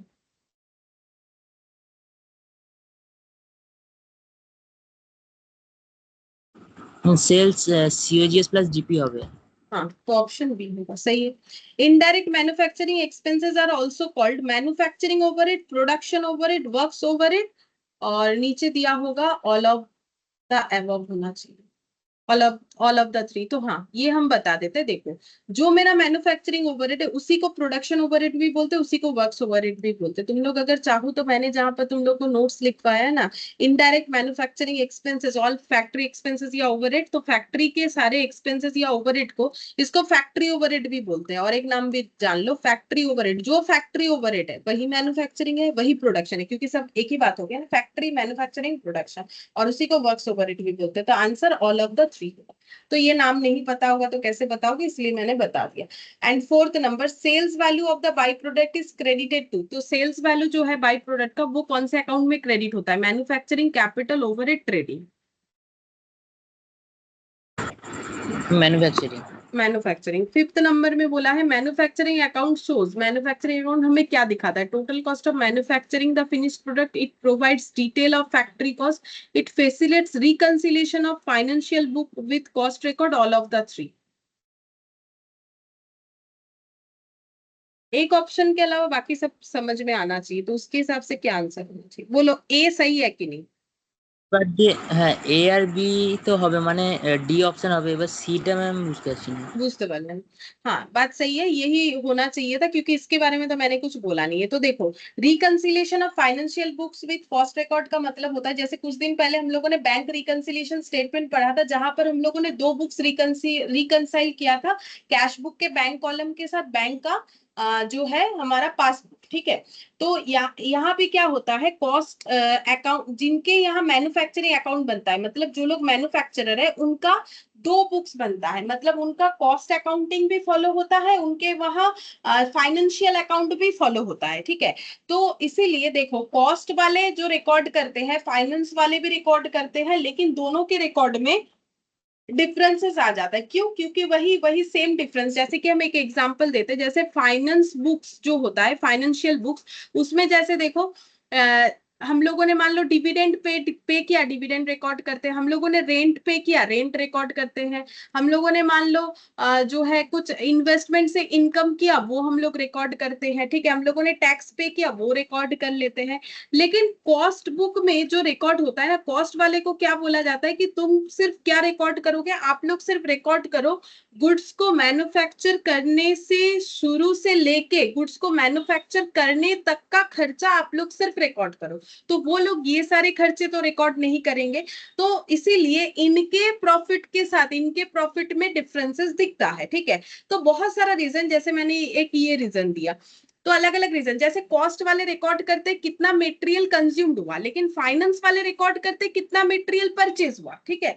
तो इस तरीके से जो डिफरेंसेस दिखता है ना, जैसे देखो हम लोग मैन्युफैक्चरिंग में क्या लिखते हैं, रॉ मटेरियल कंज्यूम्ड, लेकिन फाइनेंस वाले क्या लिखेंगे, कंज्यूम नहीं लिखेंगे, वो सिर्फ लिखेंगे कितना खरीदा था। अब लिख दिया 5 लाख खरीदा था, कॉस्ट वाले लिखेंगे कि 5 लाख में से 4 लाख ही कंज्यूम्ड हुआ। अब ये बोल रहा है रॉ मटेरियल का खर्चा 4 लाख, ये बोल रहा है 5 लाख। तो ये जो डिफरेंसेस है क्यों हो रहा है, तो वो तो मैंने एग्जांपल दिया क्यों हो रहा है। तो ये सारे डिफरेंसेस की वजह से दोनों बुक्स में अंतर दिखता है प्रॉफिट में, तो उसको हमें रिकंसाइल करना पड़ता है। तो वो तो हम लोग के अकाउंट्स का पार्ट है नहीं, वो जो है नॉर्मली इंटर में जो है कॉस्ट अकाउंटिंग में पढ़ाया जाता है। तो अभी इतना समझ लो कि रिकंसाइल करने का मतलब यहाँ पर क्या हो गया। तो क्या ये हमें रिकंसिलिएशन का फैसिलिटी प्रोवाइड करेगा? ऑब्वियसली करेगा। क्यों नहीं करेगा? क्योंकि मुझे रिकंसाइल करने के लिए मैन्युफैक्चरिंग अकाउंट का ही तो डेटा चाहिए, उसी की वजह से ही तो डिफरेंसेस दिख रहा है। क्योंकि ट्रेडिंग पीएल बैलेंस शीट तो ट्रेडर भी बनाता है। तो ट्रेडर देखो यहाँ पर मैंने इसलिए स्टार्टिंग में सिखाया था कि जो मैन्युफैक्चरर होते हैं वो एक एक्स्ट्रा अकाउंट बनाते हैं मैन्युफैक्चरिंग, ठीक है। बाकी ट्रेडर जो है वो क्या करते हैं, ट्रेडर ये सारा चीज जो है वो ट्रेडर बनाते हैं, ठीक है। और जो मैन्युफैक्चरर है वो ये सारा चीज बनाते हैं, है ना। तो वो एक एक्स्ट्रा बनाते हैं, ठीक है। ऊपर से रिकॉर्डिंग का तरीका भी दोनों का थोड़ा अलग होता है, इस वजह से रिकंसाइल करना पड़ता है। तो इसीलिए हम लोग बोलेंगे कि हाँ मैन्युफैक्चरिंग अकाउंट हमें रिकंसाइल करने में भी हेल्प करता है। इसीलिए आंसर मेरा हो जाएगा ऑप्शन डी। और वैसे भी ए और बी होगा तो इसका मतलब कंफर्म है कि डी होना चाहिए, फिर भी समझ लेना चाहिए। तो ये आंसर हमारा डी हो गया। बोलो समझ में आ गया बात?